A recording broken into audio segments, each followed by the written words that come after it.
നമുക്കൊന്ന് പ്രാർത്ഥിച്ചുകൊണ്ട് ആരംഭിക്കാം. പിതാവിൻ്റെയും പുത്രൻ്റെയും പരിശുദ്ധാത്മാവിൻ്റെയും നാമത്തിൽ ആമേൻ. അത്യുന്നതങ്ങളിൽ ദൈവത്തിന് സ്തുതി. ആമേൻ. സ്വർഗ്ഗസ്ഥനായ ഞങ്ങളുടെ പിതാവേ, അങ്ങയുടെ നാമം പൂജിതമാകണമേ. അങ്ങയുടെ രാജ്യം വരണമേ. അങ്ങയുടെ തിരുമനസ്സ് സ്വർഗ്ഗത്തിലേതുപോലെ ഭൂമിയിലുമാകണമേ. ആഹാരം ഇന്ന് ഞങ്ങൾക്ക് തരണമേ. ഞങ്ങളുടെ കടക്കാരോട് ഞങ്ങൾ ക്ഷമിക്കുന്നത് പോലെ ഞങ്ങളുടെ കടങ്ങളുടെ പാപങ്ങളും ഞങ്ങളോട് ക്ഷമിക്കണമേ. ഞങ്ങൾ പ്രലോഭനത്തിൽ വീഴാനടിയാകരുതേ, ദുഷ്ടാരൂപിയിൽ ഞങ്ങളെ രക്ഷിക്കണമേ. ആമേൻ. ഞങ്ങളുടെ കർത്താവും ഞങ്ങളുടെ ദൈവവുമായ മിശിഹായെ, അങ്ങയെക്കുറിച്ചുള്ള ജ്ഞാനം സകലത്തിലും വിശിഷ്ടവും ശ്രേഷ്ഠവുമായി ഗ്രഹിക്കാൻ ഞങ്ങളെ സഹായിക്കണമേ.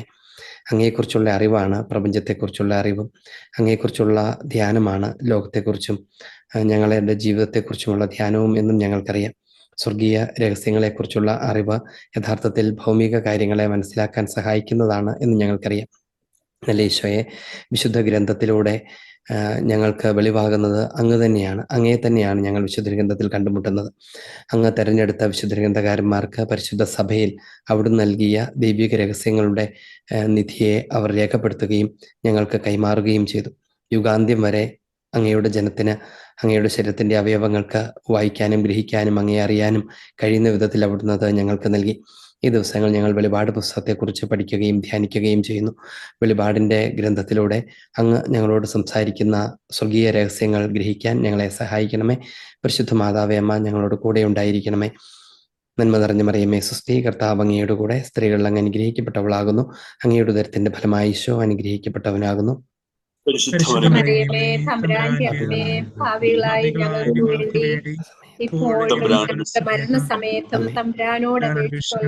കർത്താവായ ഈശോ നമ്മുടെ ബുദ്ധിയെ പ്രകാശിപ്പിക്കുകയും ആത്മാവിനെ ജ്വലിപ്പിക്കുകയും ചെയ്യട്ടെ, ഇപ്പോഴും എപ്പോഴും എന്നേക്കും.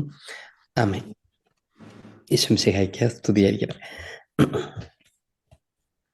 നമ്മൾ ഈ ദിവസങ്ങളിലൊക്കെ പഠിച്ചുകൊണ്ടിരിക്കുന്നത് ദൈവവർബും എന്ന സഭയുടെ വിശുദ്ധ ഗ്രന്ഥത്തെക്കുറിച്ചുള്ള ഡോക്യുമെൻ്റാണ് എന്ന് നമുക്ക് ഓർമ്മയുണ്ട്. ദൈവവർബുവിൻ്റെ ആദ്യ ഭാഗം ആ ഡോക്യുമെൻറ്റിനെ തന്നെ പഠന വിഷയമാക്കലായിരുന്നു. അത് നമ്മൾ പൂർത്തീകരിച്ചു. അതിനുശേഷം വിശുദ്ധ ഗ്രന്ഥത്തെക്കുറിച്ചാണല്ലോ ദൈവവർബം സംസാരിക്കുന്നത്. അപ്പോൾ ആ വിശുദ്ധ ഗ്രന്ഥത്തെ അടുത്തറിയാൻ, വിശുദ്ധ ഗ്രന്ഥത്തിൻ്റെ വ്യാഖ്യാന സ്വഭാവത്തെയൊക്കെ മനസ്സിലാക്കാനുള്ള ശ്രമമാണ് നമ്മൾ കഴിഞ്ഞ ക്ലാസ്സുകളിലൊക്കെ നടത്തിയത്. എന്നാൽ തൊട്ട് മുൻപത്തെ ക്ലാസ് മുതൽ നമ്മൾ അതിൻ്റെ വളരെ ഗൗരവമുള്ള, അതിന് മുമ്പത്തെ ക്ലാസ്സുകളിൽ നമ്മൾ കുറച്ച് ദുർഗ്രഹ വചനങ്ങളെക്കുറിച്ചാണ് സംസാരിച്ചത് എങ്കിൽ അതിൻ്റെ ഏറ്റവും അവസാന ഈ ഘട്ടത്തിൽ, ദൈവവർബം അവസാനിച്ചുകൊണ്ടിരിക്കുന്ന ഈ ഘട്ടത്തിൽ 100ാമത്തെ എപ്പിസോഡോടുകൂടെ നമ്മുടെ ദൈവവർബം അവസാനിക്കും. അപ്പം അതുവരെയുള്ള ഈ ചെറിയ ഏതാനും ആഴ്ചകളിൽ നമ്മൾ സംസാരിക്കുന്നത് വെളിപാട് പുസ്തകത്തെക്കുറിച്ചാണ്. വെളിപാട് ഗ്രന്ഥം അതെന്താണ്, അതിൻ്റെ ഉള്ളിൽ എന്താണുള്ളത്, അതിനെങ്ങനെയാണ് മനസ്സിലാക്കേണ്ടത് തുടങ്ങിയ വിഷയങ്ങളാണ് നമ്മുടെ സംസാര വിഷയം. കഴിഞ്ഞ ക്ലാസ്സിലാണ് നമ്മൾ വെളിപാടിനെ കുറിച്ചുള്ള പഠനം ആരംഭിച്ചത്. ആ ആഴ്ചയിൽ കഴിഞ്ഞ ക്ലാസ്സിൽ നമ്മൾ വെളിപാട് പുസ്തകത്തിൻ്റെ ഒരു പൊതു ആമുഖത്തിൻ്റെ ഒരു ചെറിയ വിവരണം നമ്മൾ നൽകി. എന്താണ് വെളിപാട് പുസ്തകം എന്ന് പറഞ്ഞാൽ, വെളിപാട് എന്നാൽ എന്താണ്, അത് എങ്ങനെയാണ് രേഖപ്പെടുത്തപ്പെട്ടത്, ആരാണത് എഴുതിയത് എന്ന് തുടങ്ങുന്ന അടിസ്ഥാനപരമായ കുറേ വിവരങ്ങളാണ് നമ്മൾ കഴിഞ്ഞ ക്ലാസ്സുകളിൽ സംസാര വിഷയമാക്കിയത്. എന്നാൽ ഇന്ന് കഴിഞ്ഞ മണിക്കൂറിലെ ദിവസം ഞാൻ പറഞ്ഞിരുന്നു, നമ്മൾ സംസാരിക്കാൻ പോകുന്നത് ഈ വെളിപാട് പുസ്തകത്തിന്റെ ചില പ്രതീകങ്ങളെ കുറിച്ചാണ്. അടയാളങ്ങളും പ്രതീകങ്ങളിലൂടെയാണല്ലോ വെളിപാട് പുസ്തകം സംസാരിക്കുന്നത്. നേരിട്ടൊരു വിഷയത്തെക്കുറിച്ച് പറയുന്നതിനേക്കാൾ അപ്പോകാലിപ്റ്റിക് രചനാ സങ്കേതത്തിൽ ചില പ്രത്യേക അടയാളങ്ങൾ ഉപയോഗിച്ചുകൊണ്ടാണ് വിശുദ്ധ ഗ്രന്ഥകാരൻ സംസാരിക്കുന്നത്. അതൊരു ദർശനത്തിന്റെ സ്വഭാവം നൽകാൻ വേണ്ടിയാണ്, ഒരു സ്വർഗീയ അനുഭവം പകർന്നു കൊടുക്കാൻ വേണ്ടിയാണ്. അതോടൊപ്പം തന്നെ പെട്ടെന്ന് ഒരു അപരിചിതനായ ഒരാൾ ഒരുപക്ഷെ വിശുദ്ധ ഗ്രന്ഥം സംസാരിക്കുന്ന അന്നത്തെ ശക്തമായ മതമർദ്ദനത്തിന്റെ കാലഘട്ടത്തിലെ പശ്ചാത്തലത്തിൽ രാജാവിൻ്റെ അധികാരികളൊക്കെ കണ്ടെത്താൻ പോലും ഇടവരുതാത്ത രീതിയിൽ അല്പം മറച്ചു വെച്ചുകൊണ്ട് പ്രതീകങ്ങളിലൂടെ സംസാരിക്കുന്ന ഒരു ശൈലി ഈ വെളിപാട് പുസ്തകത്തിനുണ്ട്. അത് വെളിപാട് പുസ്തകത്തെ വല്ലാതെ മനുഷ്യർക്ക് അജ്ഞാതമാക്കി മാറ്റാറുണ്ട്. പലപ്പോഴും ഒത്തിരി ഭയപ്പെടുത്തുന്ന പോലെയോ ഏതെങ്കിലും മറ്റ് വിശുദ്ധ ഗ്രന്ഥ ഭാഗങ്ങളിൽ നിന്ന് വളരെ വ്യത്യസ്തപ്പെട്ട് നിൽക്കുന്നത് പോലെയോ, യുഗാന്ത്യത്തെക്കുറിച്ച്, ലോകാവസാനത്തിന്റെ സ്വഭാവം എങ്ങനെയായിരിക്കും, അതെങ്ങനെയാണെന്ന് കണക്കുകൂട്ടാൻ പറ്റുമോ എന്ന് തുടങ്ങുന്ന ഭാവിയെ സംബന്ധിക്കുന്ന വിഷയങ്ങളെക്കുറിച്ചൊക്കെ സംസാരിക്കുന്നതാണ് ഈ പുസ്തകം എന്ന് തുടങ്ങുന്ന വിധത്തിൽ പലതരത്തിൽ ഈ പുസ്തകം വ്യാഖ്യാനിക്കപ്പെടുകയോ ദുർവ്യാഖ്യാനിക്കപ്പെടുകയോ ചെയ്യാറുണ്ട്. ഇതിൽ ഏറ്റവും കൂടുതൽ സംഭവിക്കാറുള്ളത് ദുർവ്യാഖ്യാനങ്ങളാണ്. പലപ്പോഴും നമ്മുടെ വിശുദ്ധ ഗ്രന്ഥത്തെക്കുറിച്ച് ഒരു കത്തോലിക്ക പശ്ചാത്തലത്തിലുള്ള പഠനം ഇല്ലാത്ത ആളുകൾ പ്രത്യേകിച്ച് സെക്റ്റുകൾ, മോഡേൺ സെക്റ്റുകൾ, വിഘടിത ഗ്രൂപ്പുകൾ, അതുപോലെ പ്രൊട്ടസ്റ്റന്റ് സമൂഹങ്ങൾ, പൊതുവിൽ അവരെക്കുറിച്ച് അങ്ങനെ പറയാൻ പറ്റും. പക്ഷേ വിശുദ്ധ ഗ്രന്ഥത്തിന്റെ വെളിപാട് പുസ്തകത്തിന്റെ ഒക്കെ ആഴമുള്ള പഠനത്തിൽ ചില പ്രൊട്ടസ്റ്റന്റ് തിയോളജിയൻസ് പങ്കാളികളായിട്ടുണ്ട്. പക്ഷെ അത് ഒരു സാധാരണ പ്രൊട്ടസ്റ്റന്റ് പാസ്റ്റർമാരുടെയൊക്കെ സംസാരത്തിനകത്ത് അവ ഹൈഡ് ചെയ്യപ്പെടുകയോ അറിയാതെ പോവുകയോ ഒക്കെ ചെയ്യും. എന്നാൽ പോലും ഈ പ്രൊട്ടസ്റ്റന്റ് കാഴ്ചപ്പാടുകൾക്കകത്തൊക്കെ ഇത് ധാരാളമായി വഴിതെറ്റിച്ച് പഠിപ്പിക്കാറുണ്ട്. പലപ്പോഴും ആളുകളെ ഭയപ്പെടുത്താനോ ലോകാവസാനത്തിന്റെ തീയതി നിശ്ചയിക്കാനോ അവരെക്കുറിച്ച് തന്നെ ഉള്ളതാണിത്, സഭയ്ക്കെതിരെ സംസാരിക്കാൻ ഒക്കെ പല വിധത്തിൽ ഈ വിശുദ്ധ ഗ്രന്ഥ ഭാഗത്തെ ദുർവിനിയോഗം ചെയ്യാറുണ്ട്. അപ്പൊ അതിന്റെയൊക്കെ പശ്ചാത്തലത്തിലാണ് നമ്മൾ വിശുദ്ധ ഗ്രന്ഥത്തിൽ ഈ പ്രത്യേക പുസ്തകം എന്ത് സ്ഥാനമാണ് അർഹിക്കുന്നത്, എന്താണ് അതിനകത്തുള്ളത് എന്നതിനെക്കുറിച്ച് അറിയാൻ ശ്രമിക്കുന്നത്. ഇപ്പം ഇന്നത്തെ ക്ലാസ്സിൽ നമ്മൾ സംസാരിച്ചു തുടങ്ങുന്നത് അതിന്റെ അടയാളങ്ങളെക്കുറിച്ചും പ്രതീകങ്ങളെക്കുറിച്ചും ഒക്കെയാണ്. ഈ അടയാളങ്ങൾ എന്താണ് അവ അർത്ഥമാക്കുന്നത്? അടയാളങ്ങൾ എന്ന് പറഞ്ഞപ്പോൾ അതിനകത്ത് നമ്പേഴ്സ് ഉണ്ട്, സംഖ്യകളുണ്ട്, അതുപോലെ കളറുകൾ, നിറങ്ങളെക്കുറിച്ച് സംസാരിക്കും നമ്മൾ കാണും. പ്രപഞ്ചത്തെക്കുറിച്ച്, മനുഷ്യന്റെ ശരീരത്തിന്റെ ചില അവയവങ്ങൾ എന്ന മട്ടിലൊക്കെ കയ്യ്, കണ്ണ് എന്ന് തുടങ്ങുന്ന വിധത്തിൽ സംസാരിക്കുന്നത് നമ്മൾ കാണും. ചില വസ്തുക്കളെക്കുറിച്ച് പറയുന്നത് കാണും, വ്യക്തികളെക്കുറിച്ച് പറയുന്നത് കാണും, ഇങ്ങനെ മൃഗങ്ങളെക്കുറിച്ച്. ഇങ്ങനെയുള്ള വാക്കുകളുടെയൊക്കെ അർത്ഥം എന്താണ്, ഇത്തരം പ്രതീകങ്ങളുടെയൊക്കെ അർത്ഥം എന്താണ് എന്നാണ് നമ്മൾ പഠിക്കാൻ പോകുന്നത്. ഇത് ശരിക്കും പറഞ്ഞാൽ ഡിക്ഷണറി പോലെ നമുക്ക് ഉപയോഗിക്കാമെന്ന് പറഞ്ഞാൽ ഈ അർത്ഥങ്ങൾ എല്ലാ സ്ഥലത്തും ഏതാണ്ട് ഒരുപോലെ ആയിരിക്കും. എന്ന് വെച്ചാൽ ഒരു സ്ഥലത്ത് ഒരർത്ഥവും എൻറ്റയർലി ഡിഫറെന്റ് ആയിട്ടൊരു അർത്ഥം മറ്റൊരു സ്ഥലത്ത് എന്നുള്ളത് വളരെ അപൂർവമാണ്.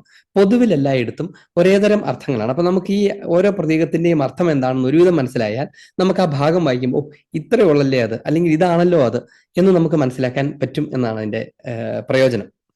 നമ്മൾ സംസാരിച്ചു തുടങ്ങേണ്ടത് ഏറ്റവും പ്രധാനപ്പെട്ട പ്രതീകങ്ങളെ കുറിച്ചാണ്. ഏറ്റവും പ്രധാനപ്പെട്ട പ്രതീകം ഏതാണെന്ന് ചോദിച്ചാൽ അത് നമ്പേഴ്സ് ആണ്.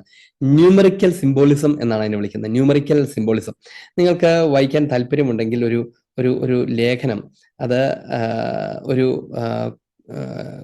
കുയിക്കൻഡാൾ എന്നാണ് അദ്ദേഹത്തിന്റെ പേര്, മൈക്കിൾ എന്നാണ് ആദ്യത്തെ പേര്. തെമേലിയോസ് എന്ന ജേണലില് 47ാമത്തെ വോളിയം 3ാമത്തെ ആർട്ടിക്കിളിൽ 472 മുതലുള്ള പേജുകളിൽ നിങ്ങൾക്ക് ഇതുമായിട്ട് ബന്ധപ്പെട്ട ഒരു നല്ല ആർട്ടിക്കിൾ വായിക്കാൻ പറ്റും. അത് നെറ്റിൽ അവൈലബിൾ ആയതുകൊണ്ടാണ് ഞാൻ അങ്ങനെ ഈ ആർട്ടിക്കിളിനെ കുറിച്ച് പറഞ്ഞത്. ഈ ആർട്ടിക്കിളിൽ ഒത്തിരി പ്രധാനപ്പെട്ട സോഴ്സ് ബുക്കുകൾ ഉപയോഗിക്കുന്നുണ്ട് എന്നുള്ളത് കൊണ്ടാണ് ഞാൻ ആ റെഫറൻസ് നമുക്ക് തരികയും ചെയ്തത്. ഇനി അതുപോലെ തന്നെ പല പുസ്തകങ്ങൾ നമുക്ക് ലഭ്യമാകാൻ സാധ്യതയുണ്ട്. ഈ മൈക്കിൾ കാരിമറ്റച്ചന്റെ നല്ല വെളിപാട് പുസ്തകത്തെക്കുറിച്ചുള്ള വ്യാഖ്യാന ഗ്രന്ഥം ലഭ്യമാണ്. അങ്ങനത്തെ പുസ്തകങ്ങൾ നമുക്ക് ഉപയോഗിക്കാൻ പറ്റും. ഏതായാലും നമ്മൾ ആദ്യം സംസാരിക്കാൻ പോകുന്നത് സംഖ്യകളെ കുറിച്ചാണ്, നമ്പേഴ്സ്. ന്യൂമറിക്കൽ സിംബോളിസം എന്ന് അതിനെ വിളിക്കും. എന്ന് പറഞ്ഞാൽ സംഖ്യാപരമായ പ്രതീകാത്മകത. ഇതെന്താണെന്ന് ചോദിച്ചാൽ നമ്മൾ പലപ്പോഴും ഈ വെളിപാട് പുസ്തകത്തിനകത്ത് വായിച്ചു പോകുമ്പോൾ പല സ്ഥലത്തും വെറുതെ ഇങ്ങനെ സംഖ്യകൾ പറയുന്നതാണ്. 3 എണ്ണം, 3.5 എണ്ണം, 7, 12 എന്നൊക്കെ പറഞ്ഞ നമ്പറുകൾ പറയും. എന്തായിരിക്കും ഈ ഉദ്ദേശിക്കുന്നത് നമുക്ക് വലിയ പിടിയുണ്ടാവില്ല. അപ്പം എന്തൊക്കെയാണ് ഇതിനകത്തെ ഈ ഉപയോഗിക്കുന്ന നമ്പറുകൾ, പൊതുവിൽ ഉപയോഗിക്കുന്ന ഒട്ടുമിക്ക നമ്പറുകളെ കുറിച്ച് നമ്മളിപ്പോൾ പെട്ടെന്നൊന്ന് പറഞ്ഞു പോകും. ആ നമ്പറുകളുടെ അർത്ഥം എന്താണെന്ന് പറയും. ആ സംഖ്യകൾ ഉപയോഗിക്കപ്പെടുന്ന സ്ഥലങ്ങളെക്കുറിച്ച് നമ്മൾ പെട്ടെന്നൊന്ന് ഒരു പ്രാവശ്യം ഒന്നെങ്കിലും വായിച്ചു പോകും. ഒരെണ്ണമെങ്കിലും നമ്മൾ 1-2 വായിച്ചു പോകും. അപ്പൊ അതുകൊണ്ട് വിശുദ്ധ ഗ്രന്ഥം കൂടെ കയ്യിലെടുത്തിരിക്കുന്നത് നല്ലതാണ് എന്ന് സൂചിപ്പിച്ചെന്ന് മാത്രമേ ഉള്ളൂ. 2 ഗണത്തിലുള്ള സംഖ്യകളാണ് ഉള്ളത്. 2 ഗണത്തിലുള്ള സംഖ്യകൾ. പൊതുവിലെ ഒരു തിയോളജിക്കൽ വേൾഡിൽ തന്നെ good numbers and bad numbers എന്ന് വിളിക്കും. Good numbers and bad numbers എന്ന് വിളിക്കും. കുറച്ചുകൂടെ കൃത്യമായി അതിനെ പൂർണ്ണതയുള്ള സംഖ്യകളെന്നും അപൂർണമായ സംഖ്യകളെന്നും വിളിക്കാൻ പറ്റും. അതായിരിക്കും കുറച്ചുകൂടെ ഉചിതം എന്ന് തോന്നുന്നു. ഈ ചില വ്യാഖ്യാന ഇടങ്ങളിലൊക്കെ നമ്മൾ good numbers and bad numbers എന്നാണ് കാണുക. 2 അർത്ഥത്തിൽ ഏതാണ്ട് ഒരുപോലെ തന്നെയാണ്. നല്ല കാര്യങ്ങൾ പറയാനും നന്മയെ സൂചിപ്പിക്കാൻ ഉപയോഗിക്കുന്ന സംഖ്യകൾ, തിന്മയെ സൂചിപ്പിക്കാനും കുറവുള്ള, പരിമിതികളുള്ള, അപൂർണത ഉള്ള കാര്യങ്ങളെ സംസാരിക്കാനും ഉപയോഗിക്കുന്ന സംഖ്യകൾ. അങ്ങനെയാണ് ഇതിനെ ഡിവൈഡ് ചെയ്യാവുന്നത്. Good numbers and bad numbers എന്നോ, അല്ലെങ്കിൽ പൂർണ്ണതയുടെ സംഖ്യകളെന്നും അപൂർണതയുടെ, കുറവുകളുടെ സംഖ്യകളെന്നും ഇതിനെ വേർതിരിക്കാം. നമുക്ക് ആദ്യം പൂർണ്ണതയെ സൂചിപ്പിക്കുന്ന, പൂർണ്ണതയുടെ സ്വഭാവമുള്ള നമ്പറുകളെ കുറിച്ച് പറഞ്ഞു തുടങ്ങാം. അതിനകത്ത് ഒന്നാമത്തെ അവ ഏതൊക്കെയാണെന്ന് ചോദിച്ചാൽ എടുത്തു പറയാവുന്നത് കുറെ എണ്ണമുണ്ട്. 2, 3, 4, 7, 10, 12 ഇങ്ങനെ തുടങ്ങുന്ന കുറെ നമ്പറുകളുണ്ട്. ഞാൻ അതിനെക്കുറിച്ച് ഓരോന്നോരോന്നായിട്ട് പറഞ്ഞു പോകാം. അപ്പൊ അവ പ്രധാനമായും നല്ല നമ്പറുകൾ, പൂർണ്ണതയെ, നന്മയെ, നിറവിനെ ഒക്കെ സൂചിപ്പിക്കുന്ന നമ്പറുകളാണ്. നമുക്ക് ഒന്ന് തൊട്ട് നമുക്കൊന്ന് ഓരോന്നും അത് കണ്ടുപോകാം. ഈ 2 എന്ന് പറയുന്നത് എപ്പോഴും ഒരു വാലിഡ് ടെസ്റ്റിമണിയെ സൂചിപ്പിക്കുന്നതാണ്. അതായത് ശരിയായ മിശിഹായ്ക്ക് കൊടുക്കുന്ന സാക്ഷ്യത്തെ സൂചിപ്പിക്കുന്നതാണ് 2 എന്ന് പറയുന്ന നമ്പർ പൊതുവെ ഉപയോഗിക്കപ്പെടുന്നത്. അത് പലപ്പോഴും ഈ സഭ നേരിടുന്ന മതമർദ്ദനവും മറുവശത്ത് പ്രത്യാശയും, ഈ 2 വിഷയങ്ങളെ സൂചിപ്പിക്കാൻ വേണ്ടി, മതമർദ്ദനവും പ്രത്യാശയും, ഈ വിഷയങ്ങളെ സൂചിപ്പിക്കാൻ വേണ്ടിയാണ് പലപ്പോഴും 2 എന്ന് പറയുന്ന പ്രതീകം ഉപയോഗിക്കുന്നത്.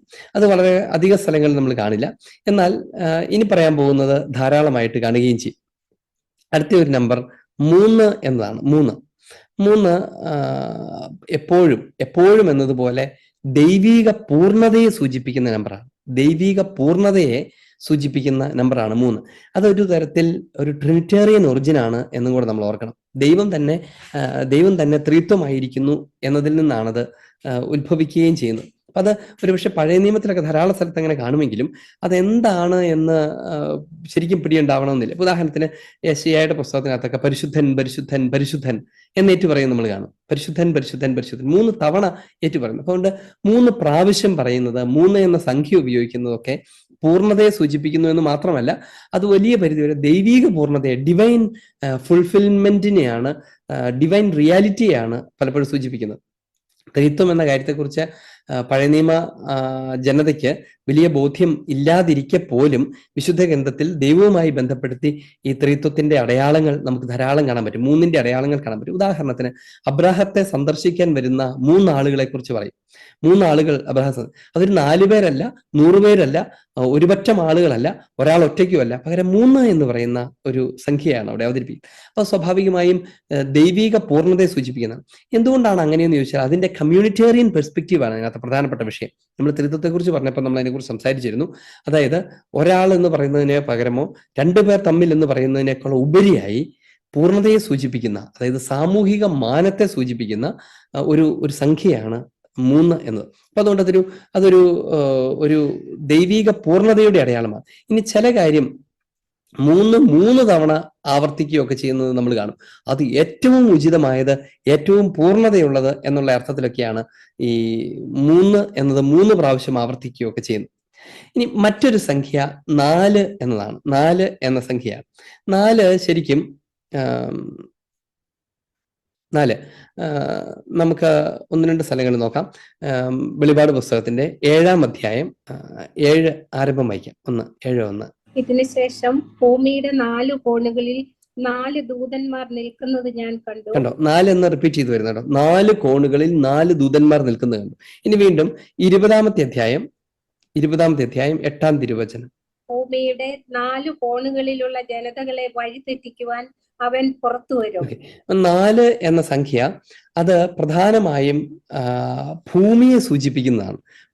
ഭൂമി മുഴുവനെയും സൂചിപ്പിക്കുന്ന എന്ന് പറഞ്ഞാൽ 4 ദിക്കുകളിൽ ഭൂമി പൂർണ്ണമാണ് എന്നാണ് അതിന്റെ ഒരു സങ്കല്പം. അതുകൊണ്ട് ഭൂമിയെ മുഴുവനും, പ്രപഞ്ചത്തെ മുഴുവനും, സൃഷ്ടപ്രപഞ്ചത്തെ മുഴുവനും സൂചിപ്പിക്കാൻ ഉപയോഗിക്കുന്ന ഒരു സംഖ്യയാണ് 4 എന്നുള്ളത്. അതുകൊണ്ട് 4 കോണുകളിൽ നിന്ന് പറഞ്ഞാൽ 4 പേര് 4 മൂലയിൽ നിന്ന് വന്നു എന്നല്ല അതിന്റെ അർത്ഥം. ഭൂമി മുഴുവനിൽ നിന്ന് എന്നാണ് അതിന്റെ അർത്ഥം. അത് ഈ ഭൂമിയെക്കുറിച്ച് മാത്രമല്ല, യൂണിവേഴ്സ് മൊത്തത്തിൽ പ്രപഞ്ചത്തെ മുഴുവനും സൂചിപ്പിക്കുന്ന, സമഗ്രതയെ സൂചിപ്പിക്കുന്ന ഒരു അടയാളമാണ് 4 എന്ന് പറയുന്നത്. അതുകൊണ്ട് അത് ദൈവത്തിന്റെ സൃഷ്ടിയുമായിട്ട് ഇതിന് ബന്ധമുണ്ട്. 4 കോണുകളുള്ള പ്രപഞ്ചത്തിന്റെ സൃഷ്ടിയെ സൂചിപ്പിക്കും. അതുപോലെ തന്നെ യൂണിവേഴ്സാലിറ്റിയെ സൂചിപ്പിക്കും. സാർവ ലൗകികതയെക്കുറിച്ച് എക്സോഡസില് 25 മുതൽ 39 വരെയുള്ള ഭാഗങ്ങളിൽ, ആമോസ് 1-2 ഭാഗങ്ങളിലൊക്കെ ഈ കാര്യം, ഒരു യൂണിവേഴ്സാലിറ്റിയെ കുറിച്ച് പറയുന്നത് നമ്മൾ കാണും. ഇനി മറ്റൊന്ന് 7 എന്ന് പറയുന്ന സംഖ്യയാണ്. 4 ഭൂമിയെ സൂചിപ്പിക്കുന്നതാണ്, ഭൂമിയുടെ പൂർണ്ണതയെ സൂചിപ്പിക്കുന്നതാണ്, സാർവലൗകികതയെ, ലോകം മുഴുവനിലും സംബന്ധിക്കുന്ന കാര്യങ്ങളെ കുറിച്ച് പറയാൻ സൂചിപ്പിക്കുന്നതാണ്. എങ്കിൽ വളരെ പ്രധാനപ്പെട്ട മറ്റൊരു സംഖ്യ 7 എന്നതാണ്. 7 എന്ന സംഖ്യ അത് വായിക്കാൻ തുടങ്ങിക്കഴിഞ്ഞാൽ അത് തീരില്ല. 739 പ്രാവശ്യം പഴയ നിയമത്തിലുണ്ട്. 739 പ്രാവശ്യം അത് പഴയ നിയമത്തിലുണ്ട്. അതുപോലെ 108 പ്രാവശ്യം പുതിയ നിയമത്തിലുണ്ട്.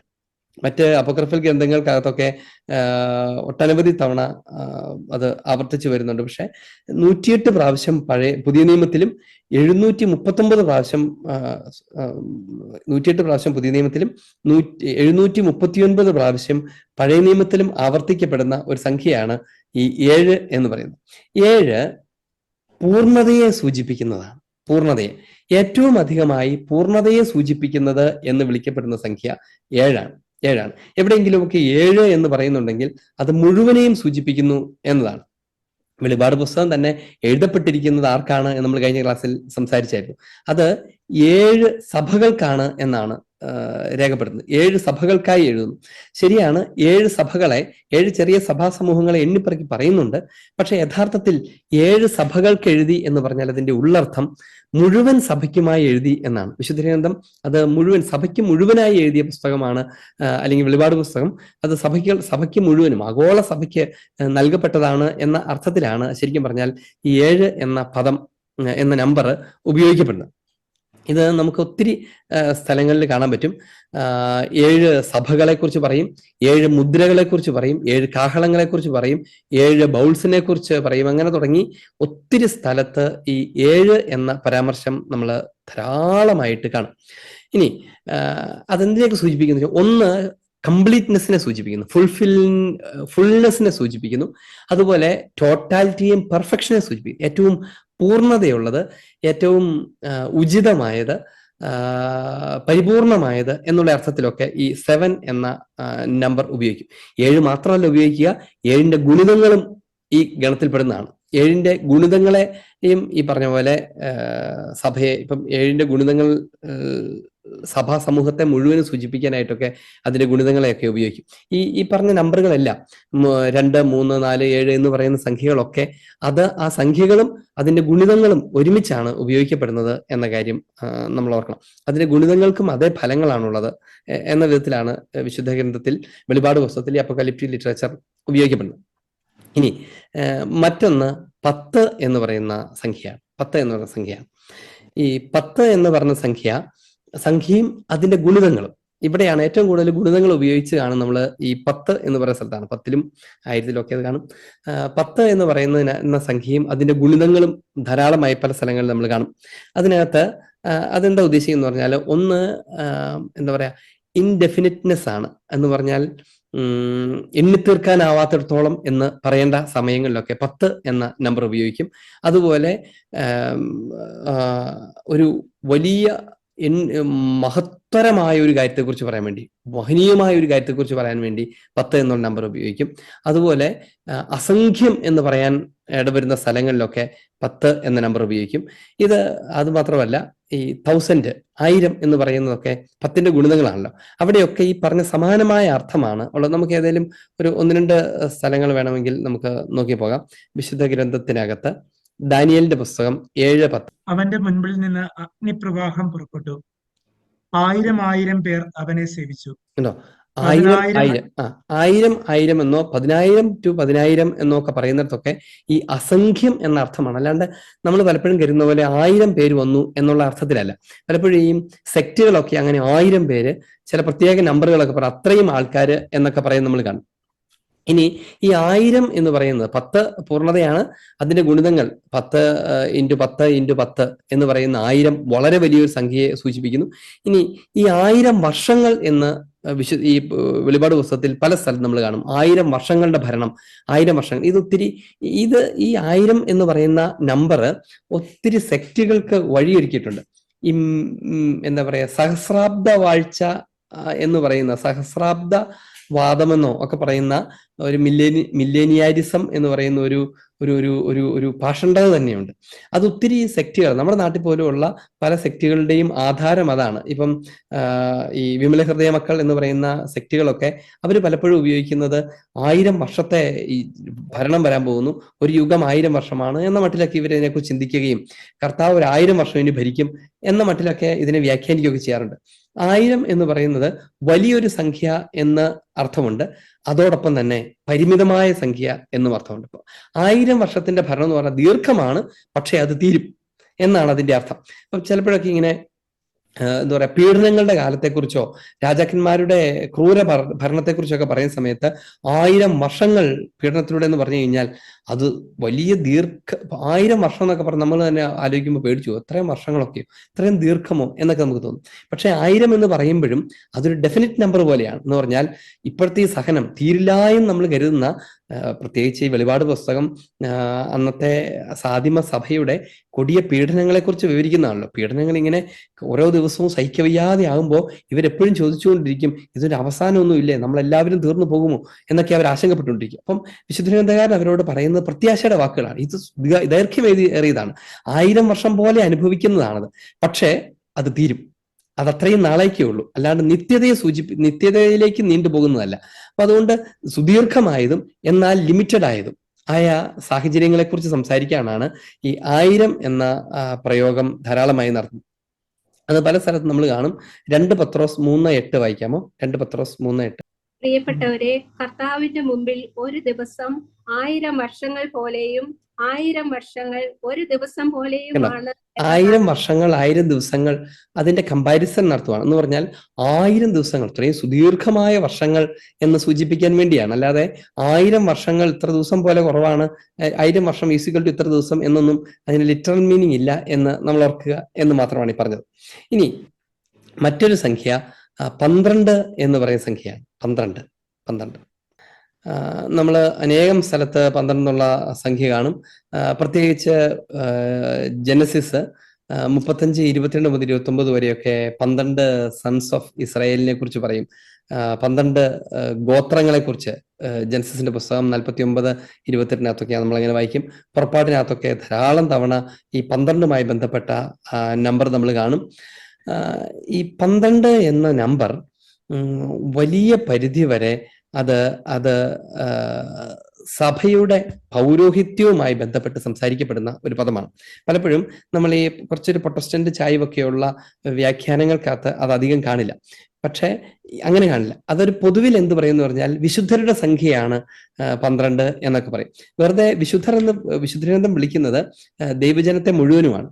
എന്നാൽ ഈ 12 എന്ന് പറയുന്നത് കർത്താവിന്റെ പുരോഹിതർ എന്നുള്ള അർത്ഥത്തിലാണ്. ഈശോ ഇങ്ങനെ സംസാരിക്കുന്നത് നമ്മൾ കാണും. നിങ്ങൾ എന്നെ അനുഗമിച്ച നിങ്ങൾ 12 പേർ 12 സിംഹാസനങ്ങളിലിരുന്ന് ഇസ്രായേലിന്റെ 12 ഗോത്രങ്ങളെ ഭരിക്കും എന്നൊക്കെ നമ്മൾ വിശുദ്ധ ഗ്രന്ഥത്തിൽ വായിക്കും. അപ്പം ഈ 12 എങ്ങനെയാണ് ഉത്ഭവിച്ചു വരുന്നതെന്ന് ചോദിച്ചാൽ 12 പുത്രന്മാർ, അവരിൽ നിന്ന് പുറപ്പെടുന്ന 12 ഗോത്രങ്ങൾ എന്ന് പറഞ്ഞാൽ സഭാ സമൂഹം മുഴുവനും.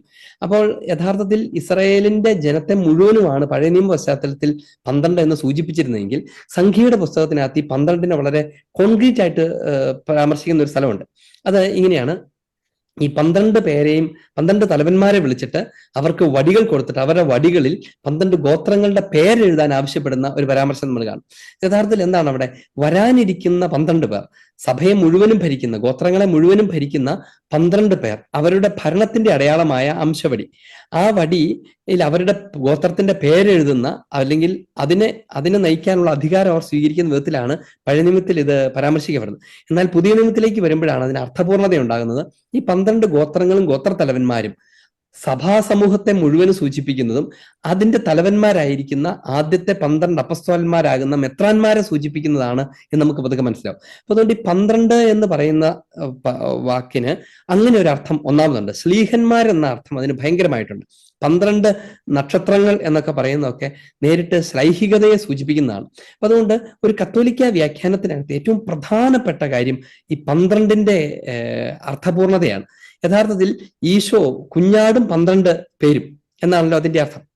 ദ 12 എന്ന് പറയുന്നത് അത് വിശുദ്ധ ഗ്രന്ഥത്തിൽ പഴയ നിയമത്തിൽ പല വിധത്തിൽ അത് ഉരുത്തിരിഞ്ഞു വന്നെങ്കിൽ അത് പൗരോഹിത്യ പൂർണ്ണതയിലേക്ക് നയിക്കാൻ വേണ്ടിയിട്ടുള്ളതാണ്. മിശിഹായിലൂടെ പൂർണ്ണമാക്കപ്പെടുന്ന, കൈമാറ്റം ചെയ്യപ്പെടുന്ന പൗരോഹിത്യത്തിന്റെ കൈമാറ്റത്തിന്റെ അടയാളമാണ് ശരിക്കും പറഞ്ഞാൽ ഈ 12 എന്ന് പറയുന്നത്.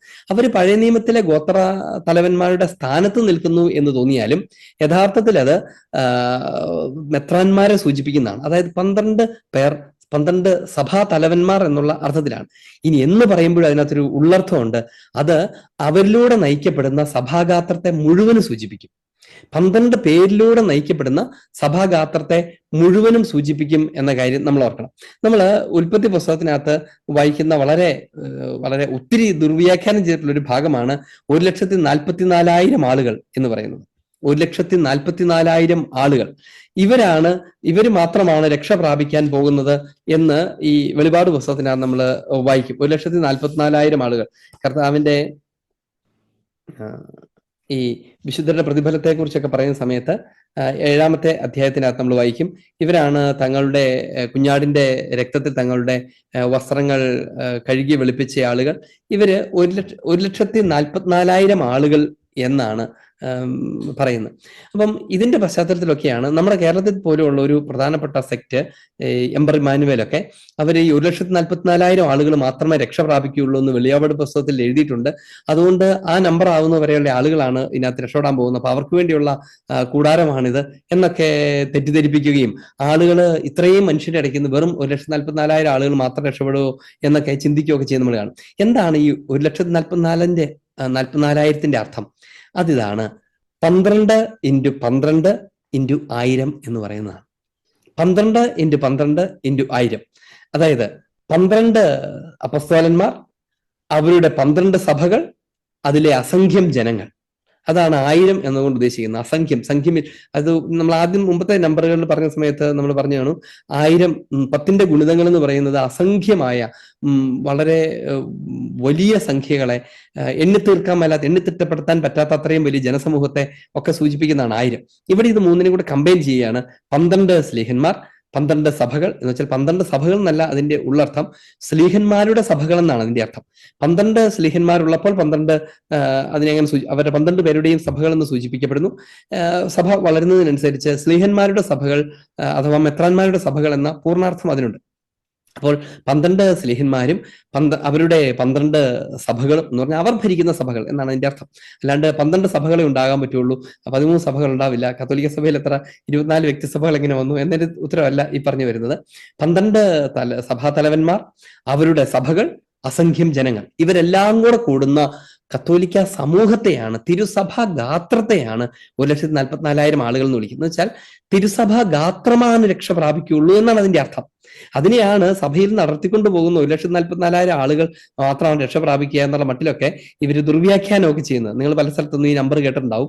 ഈ നമ്പർ ഇങ്ങനെയായിരിക്കും ഇവർ അവതരിപ്പിച്ച് കേട്ടിട്ടുണ്ടാവുക. പക്ഷെ യഥാർത്ഥത്തിൽ അത് പരിപൂർണമായും ശ്ലൈഹിക സഭയെയാണ് സൂചിപ്പിക്കുന്നത്, വേറെ ഒന്നിനെയുമല്ല. 1,44,000 ആളുകൾ എന്ന സംഖ്യ ശ്ലൈഹിക സഭയെ തന്നെയാണ് സൂചിപ്പിക്കുന്നത് എന്ന കാര്യം നമ്മൾ ഓർക്കണം. ഇനി ഈ 12ന്റെ കുറെ സ്ഥലങ്ങൾ നമുക്ക് വേണമെങ്കിൽ കാണാം. മറ്റൊരു സ്ഥലത്ത് നമ്മൾ കാണും 12-ാം അധ്യായത്തിൽ തന്നെ ആദ്യത്തെ വാചകം. 12-ാം അധ്യായം ആദ്യത്തെ വാചകം. സ്വർഗത്തിൽ വലിയ അടയാളം കാണപ്പെട്ടു, സൂര്യനെ ഉടയാടയാക്കിയ ഒരു സ്ത്രീ, അവളുടെ പാദങ്ങൾക്കിടയിൽ ചന്ദ്രൻ, ശിരസിൽ 12 നക്ഷത്രങ്ങൾ കൊണ്ടുള്ള കിരീടം. ശിരസിൽ 12 നക്ഷത്രങ്ങൾ കൊണ്ടുള്ള കിരീടം. എന്തായിരിക്കും അതിന്റെ അർത്ഥം? സൂര്യനെ ഉടയാടയാക്കിയ ഒരു സ്ത്രീ. സൂര്യൻ മിശിഹായെ സൂചിപ്പിക്കുന്നതാണ്. ഈശോയാണ് സൂര്യൻ. മിശിഹായാൽ ധരിക്കപ്പെട്ടിരിക്കുന്ന, പുതിയപ്പെട്ടിരിക്കുന്ന ഒരു സ്ത്രീ.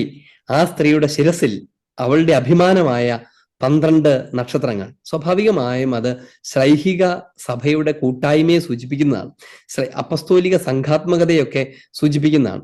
ഇനി വെളിപാട് പുസ്തകത്തിനകത്ത് തന്നെ 7-ാമത്തെ അധ്യായം 4 മുതൽ 8, 4 to 8. മുദ്രിതരുടെ എണ്ണം ഞാൻ കേട്ടു. കണ്ടോ, മുദ്രിതരായ ആളുകളുടെ എണ്ണം ഞാൻ കേട്ടു.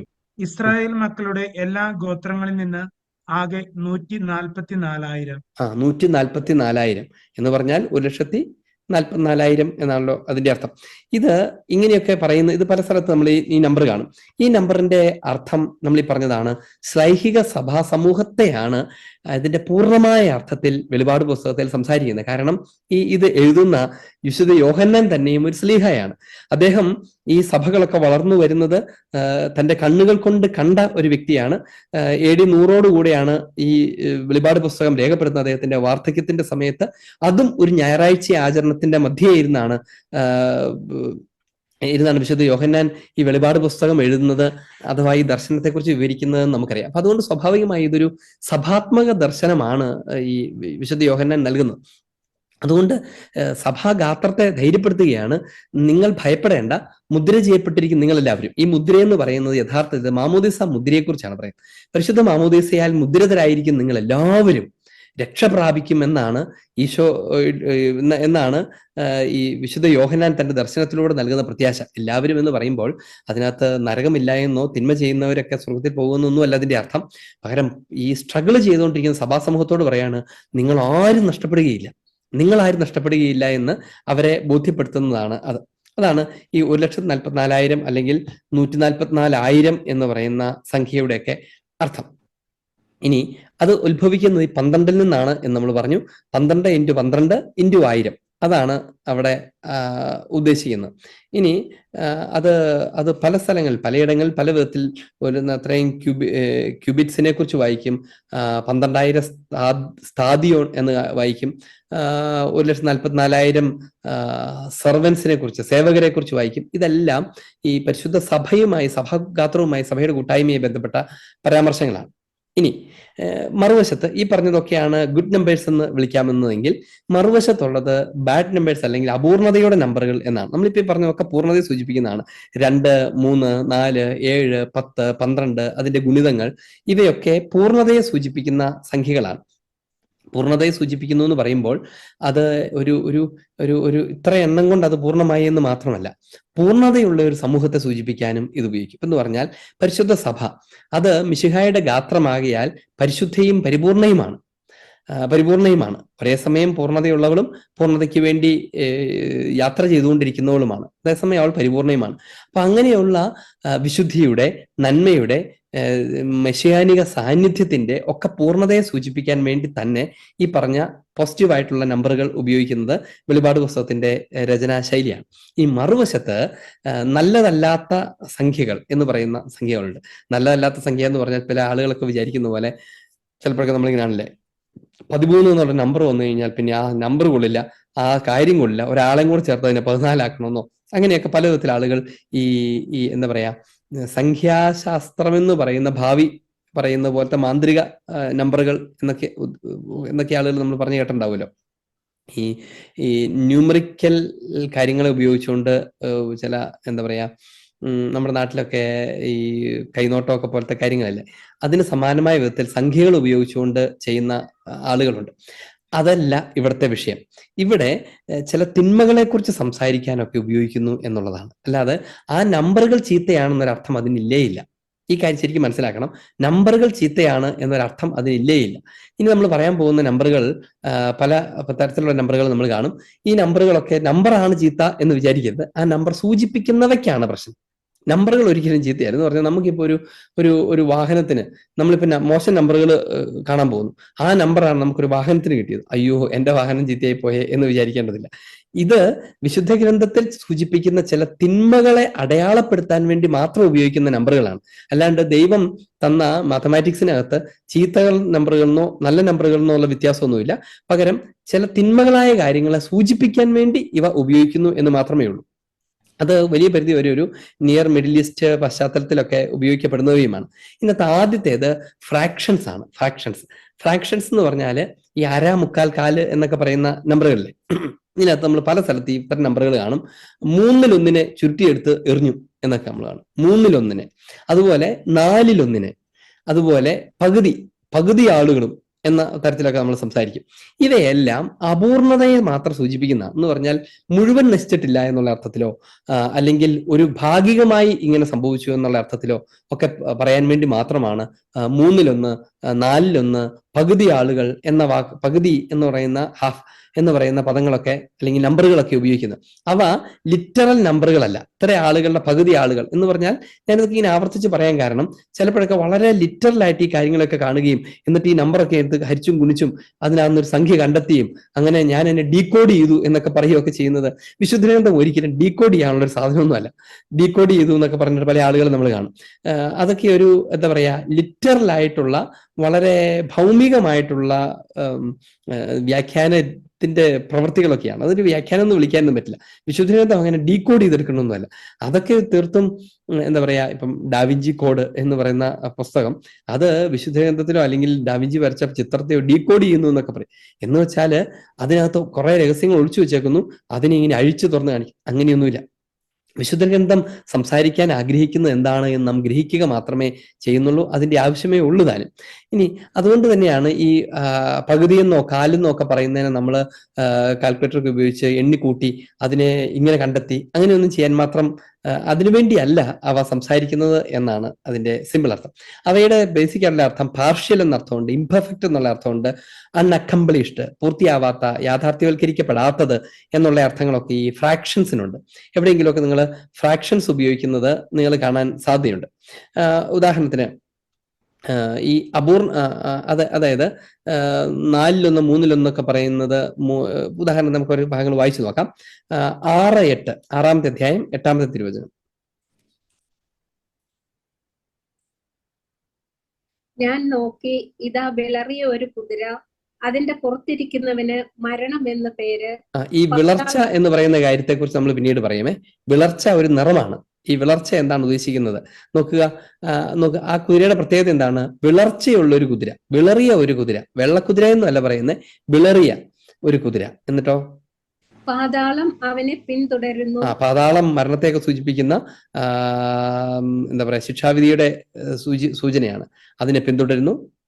വാളുകൊണ്ടും ക്ഷാമം കൊണ്ടും പകർച്ചവ്യാധി കൊണ്ടും ഭൂമിയിലെ വന്യമൃഗങ്ങളെ കൊണ്ടും സംഹാരം നടത്താൻ ഭൂമിയുടെ 4-1 അവർക്ക് അധികാരം ലഭിച്ചു.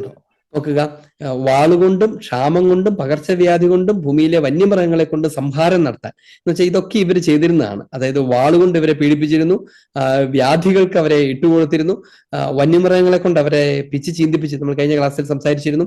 അങ്ങനെയൊക്കെ ചെയ്തിരുന്ന രാജ്യത്തിന്റെ ശക്തികളെ കുറിച്ച് പറയുന്നതാണ്.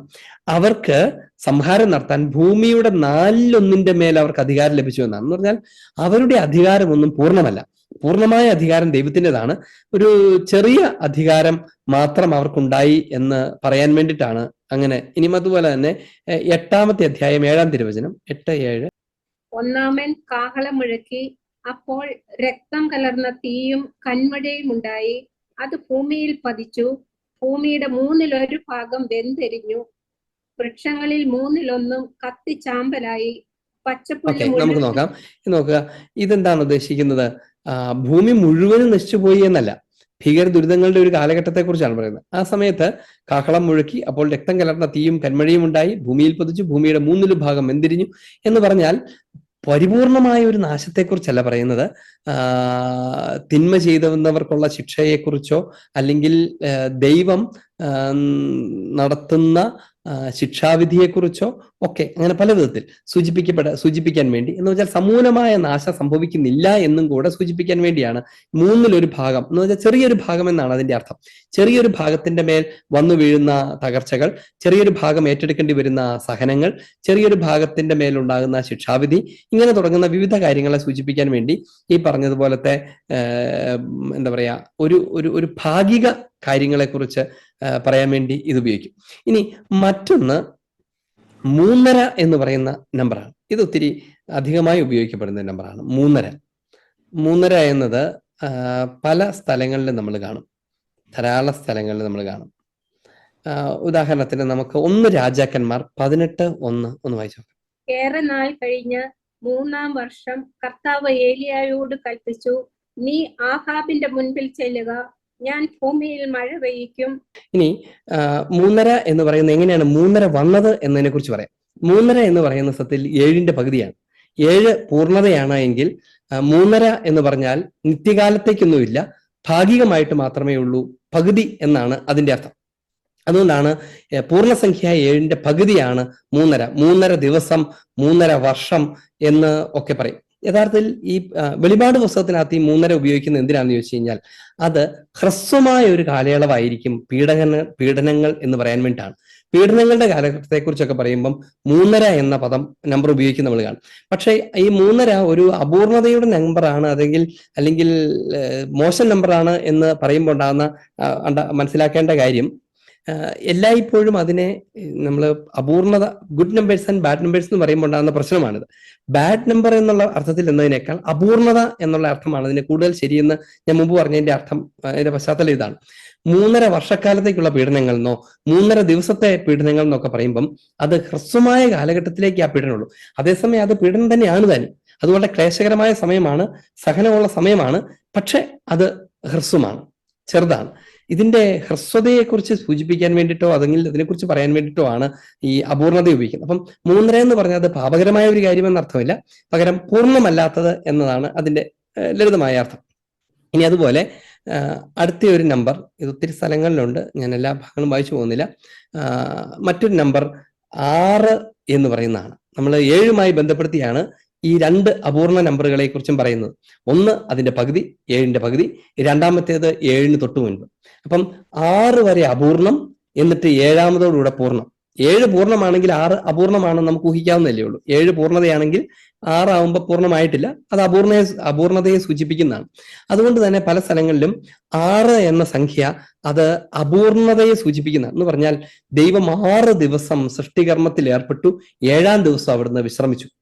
6 ദിവസങ്ങൾ സൃഷ്ടികർമ്മത്തിൽ ഏർപ്പെട്ടു എന്ന് വെച്ച് കഴിഞ്ഞാൽ അവിടുത്തെ ലക്ഷ്യം പൂർത്തിയായില്ല എന്നർത്ഥം.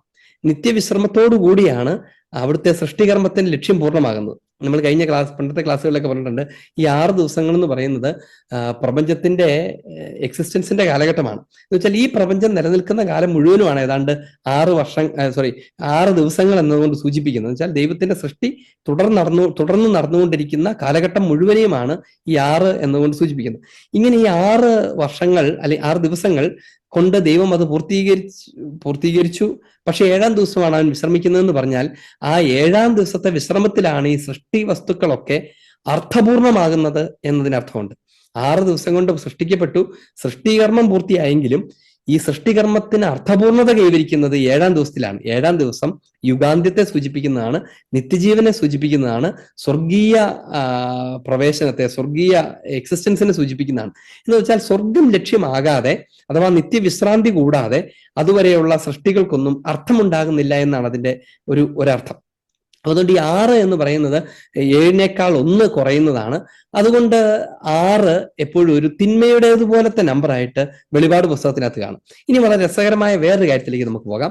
അത് ഈ വെളിപാട് പുസ്തകത്തിൽ സംസാരിക്കുന്നത്, ഞാൻ ആ ഭാഗം കുറച്ചുകൂടെ കഴിഞ്ഞ് കുറച്ചുകൂടെ മറ്റൊരു ക്ലാസ്സിൽ വളരെ വ്യക്തമായി കുറച്ചുകൂടെ വിശദമായി ഞാൻ സംസാരിക്കാൻ ഉദ്ദേശിക്കുന്നുള്ളത് കൊണ്ടാണ്.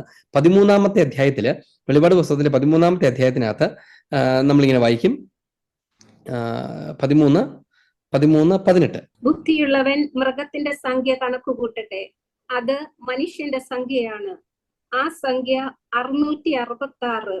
അതൊരു മനുഷ്യന്റെ സംഖ്യയാണ്, ആ സംഖ്യ 666.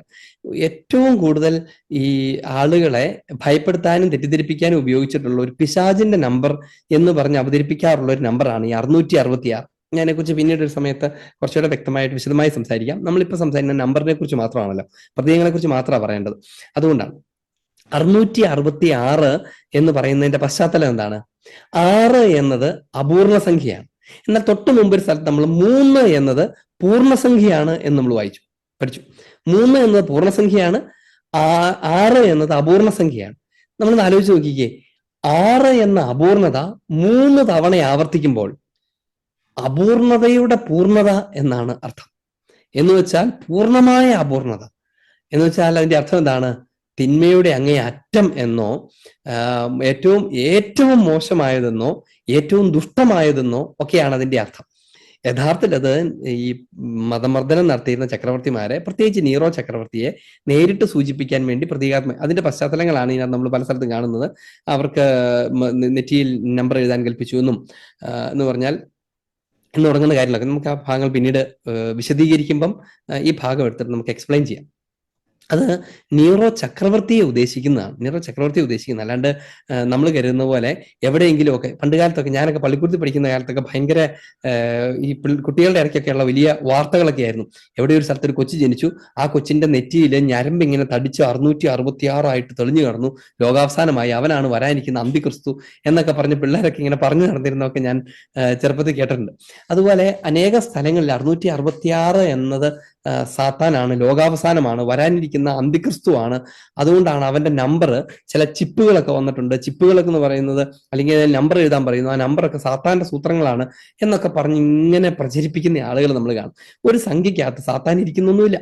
പിന്നെ ഇതിന്റെ അർത്ഥം എന്താണ്? തിന്മയുടെ മൂർത്തരൂപം എന്നാണ്. ആ മൂർത്തരൂപം ആരാണ്? അത് നീറോ ചക്രവർത്തിയാണ് ശരിക്കും. ഇനി പൊതുവിൽ തിന്മയുടെ മൂർത്തിരൂപത്തെ കുറിച്ച് പറയാൻ വേണ്ടി വേണമെങ്കിൽ ഈ 666 എന്നുള്ള നമ്പർ ഉപയോഗിക്കാൻ പറ്റും. അപ്പോഴും ആ നമ്പറിനല്ല പ്രശ്നം, സൂചിപ്പിക്കപ്പെടുന്ന ആ റിയാലിറ്റിക്കാണ് പ്രശ്നം. തിന്മയെ സൂചിപ്പിക്കാൻ ഉപയോഗിക്കുന്ന ഒരു നമ്പർ എന്ന് മാത്രമേ അർത്ഥമുള്ളൂ. ഇപ്പൊ ഉദാഹരണത്തിന് സാത്താൻ എന്ന് പറയാൻ ഉപയോഗിക്കുന്ന ആ വാക്കിനല്ലോ കുഴപ്പം, സാത്താനാണ് പ്രശ്നം. സാത്താനെ കുറിച്ച് പറയാൻ ഉപയോഗിക്കുന്ന ഒരു വാക്ക് മാത്രമാണ് സാത്താൻ. എന്നതുപോലെ തിന്മയെക്കുറിച്ച് പറയാൻ ഉപയോഗിക്കുന്ന, അല്ലെങ്കിൽ വലിയ നാശത്തെക്കുറിച്ച് പറയാൻ ഉപയോഗിക്കുന്ന, വേദനാജനകമായ അവസ്ഥയെക്കുറിച്ച് പറയാൻ ഉപയോഗിക്കുന്ന, ക്രൂരതയെക്കുറിച്ച് പറയാൻ ഉപയോഗിക്കുന്ന, അതിന്റെ എക്സ്ട്രീമിനെ കുറിച്ച് പറയാൻ ഉപയോഗിക്കുന്ന ഒരു പരാമർശമാണ് 6ഉം അതിന്റെ ഗുണിതവും. 3 എന്നതുകൊണ്ടുള്ള ഗുണിതം എന്നല്ല അതിന് പറയാവുന്നത്, 3 കൊണ്ട് 6നെ കണക്കാക്കുന്നു. എന്ന് വെച്ചാൽ പൂർണ്ണത കൊണ്ട് അപൂർണതയെ എണ്ണുന്നു.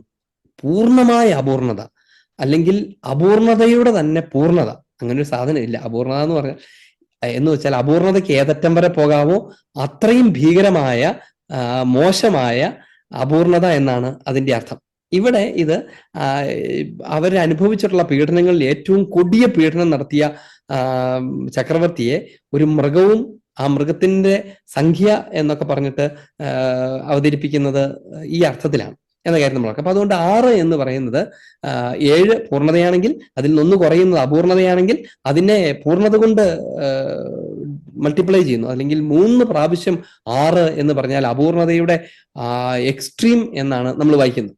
അത് വെളിപാടിന്റെ പുസ്തകം നമ്മളിപ്പോൾ വായിച്ചു, 13-ാമത്തെ അധ്യായത്തിൽ 18-ാമത്തെ തിരുവചനത്തിലാണ് അത് ഏറ്റവും കൂടുതൽ ഈ അർത്ഥത്തിൽ ഉപയോഗിക്കുന്ന ഒരിടം അതാണ്. ഇനി മറ്റൊന്ന് 42 എന്ന് പറയുന്ന നമ്പറാണ്. ഈ നമ്പറുകളെ കുറിച്ചുള്ള പരാമർശം നമ്മൾ പൊതുവിലുള്ള, ഇനി ഞാൻ പറയാൻ പോകുന്ന ഏതാണ്ട് 3 നമ്പറുകളെ കുറിച്ചുള്ള പരാമർശം നമ്മൾ പൊതുവിൽ എല്ലായിടത്തും കാണില്ല.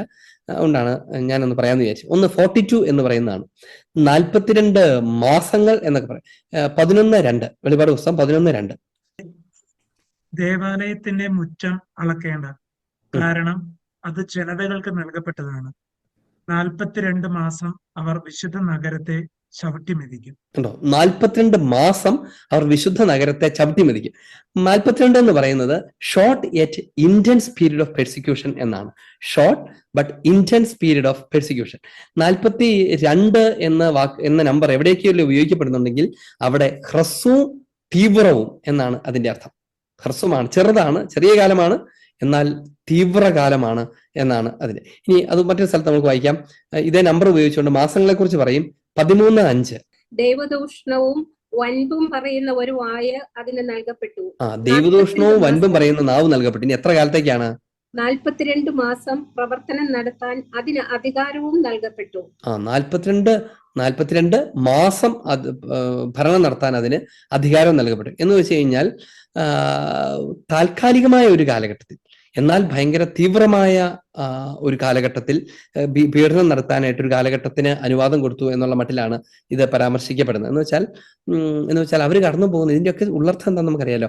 അവർ കടന്നു പോകുന്ന തീവ്ര പീഡനങ്ങളുടെ മധ്യേ അവർ പലരും തകർന്നു വീഴാനൊക്കെ തുടങ്ങുമ്പം ദൈവാത്മാവ് വിശുദ്ധ യോഹന്നാൻ നൽകിയ വെളിപാടിലൂടെ അവരെ അനുസ്മരിപ്പിക്കുകയാണ്, പിടിച്ചു നിൽക്കണം, ഇത് ഹ്രസ്വമാണ്. ഈ ഹ്രസ്വം എന്ന് പറഞ്ഞാൽ അതിന്റെ അർത്ഥം എന്താണ്?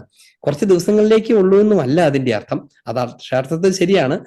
കാരണം ഇപ്പൊ റോമിന്റെ കാര്യം മാത്രം എടുത്താൽ പോലും അത് കുറച്ച് നാൾ കഴിഞ്ഞപ്പോൾ അവരുടെ പീഡനം അവസാനിച്ചു എന്നുള്ളത് ശരിയാണ്. പക്ഷേ ഹ്രസ്വകാലം എന്നതുകൊണ്ട് ഉദ്ദേശിക്കുന്നത് ഈ ഭൗമിക ജീവിതമാണ്. നിത്യതയുടെ സ്വർഗവുമായി കമ്പയർ ചെയ്യുമ്പം ഈ ഭൂമിയിലെ കാലം ആ ചെറിയ കാലത്തെക്കുറിച്ചാണ് സംസാരിക്കുന്നത്. അതുകൊണ്ട് ഇത് ഒരു മെറ്റാഫറാണ്. അതൊരു ഒരു സ്റ്റാൻഡർഡൈസ്ഡ് എക്സ്പ്രഷനാണ് ഹ്രസ്വകാലത്തെ പീഡനത്തെക്കുറിച്ച് പറയാൻ വേണ്ടി ഉള്ളത്. ഇനി മറ്റൊരു നമ്പർ 1260. അങ്ങനെ ഒരു നമ്പർ ഉണ്ട്. 1260. നമുക്ക് ഒന്ന് രണ്ട് സ്ഥലങ്ങളിൽ നിന്ന് വായിക്കാം. 11:3 വായിക്കാവോ? 11:3. ചാക്കൊടുത്ത് 1160 ദിവസം പ്രവചിക്കാൻ ഞാൻ എന്റെ 2 സാക്ഷികൾക്ക് അനുവാദം കൊടുക്കും. നോക്കുക, എന്താണ് ഇതിന്റെ അർത്ഥം? അതിതാണ് witness throughout the church era എന്നാണ് അതിന്റെ അർത്ഥം. അതായത് സഭയുടെ കാലഘട്ടം മുഴുവനും സാക്ഷ്യം നൽകുക എന്നതാണ് ഈ പറഞ്ഞ 1260 അർത്ഥം. സഭയുടെ കാലഘട്ടം മുഴുവനും, സഭ എന്ന് പറഞ്ഞാൽ ഈ ഭൂമിയിലെ സഭ നിലനിൽക്കുന്ന കാലഘട്ടം മുഴുവനും സാക്ഷ്യം നൽകുന്നതിനെ സൂചിപ്പിക്കുന്നതാണ്. മറ്റൊരു സ്ഥലത്ത് നമുക്ക് വായിക്കാം 12:6. ആ സ്ത്രീ മരുഭൂമിയിലേക്ക് ഓടിപ്പോയി അവിടെ 1260 ദിവസം അവളെ പോറ്റുന്നതിന് ദൈവം സജ്ജമാക്കിയ ഒരു സ്ഥലമുണ്ടായിരുന്നു. അനന്തരം സ്വർഗത്തിൽ ഒരു ഓക്കെ, അത്രയും നാൾ ദൈവം അവളെ പോറ്റുന്നതിന് വേണ്ടി സജ്ജമാക്കിയ ഒരു സ്ഥലം ഉണ്ടായിരുന്നു എന്ന് പറയുമ്പം അത് സഭയുടെ കാലഘട്ടത്തെ സൂചിപ്പിക്കുന്നു. ആ കാലഘട്ടത്തിലെ വ്യക്തതയുള്ള, തീക്ഷ്ണതയുള്ള സാക്ഷ്യത്തെ, സാക്ഷ്യ ജീവിതത്തെ, വിറ്റ്നസിനെ സൂചിപ്പിക്കുന്ന നമ്പറാണത്. ചില സങ്കീർത്തനം 78:52 എന്താണെന്ന് നോക്കാവോ?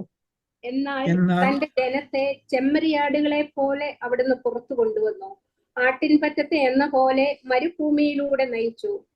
ഇതിന്റെയൊക്കെ പശ്ചാത്തലത്തിലാണ് ഈ സംരക്ഷണത്തിന്റെ, സാക്ഷ്യത്തിന്റെ ഒക്കെ പശ്ചാത്തലത്തിലാണ് ഈ പറഞ്ഞ 1260 എന്ന നമ്പർ നമ്മൾ. ഇനി മറ്റൊന്ന് 666 ആണ്. നമ്മൾ ചെറുതായിട്ടൊന്ന് പറഞ്ഞു പോയായിരുന്നു അല്ലെ, നമ്മൾ ഒരു പ്രാവശ്യം ഒന്ന് പറഞ്ഞു പോയായിരുന്നു. മറ്റൊരു നമ്പർ twice 10,000 times 10,000 എന്നാണ്. അത് വായിക്കാം. 9:16 വായിക്കാം. 9:16. ഇത് എണ്ണി തീരാത്തിടത്തോളം സംഖ്യ എന്ന് സൂചിപ്പിക്കാൻ വേണ്ടിയാണ്. 10,000 × 10,000 അല്ലെങ്കിൽ 20,000 × 10,000 എന്ന മട്ടിലൊക്കെ ഇത് അവതരിപ്പിക്കപ്പെടും.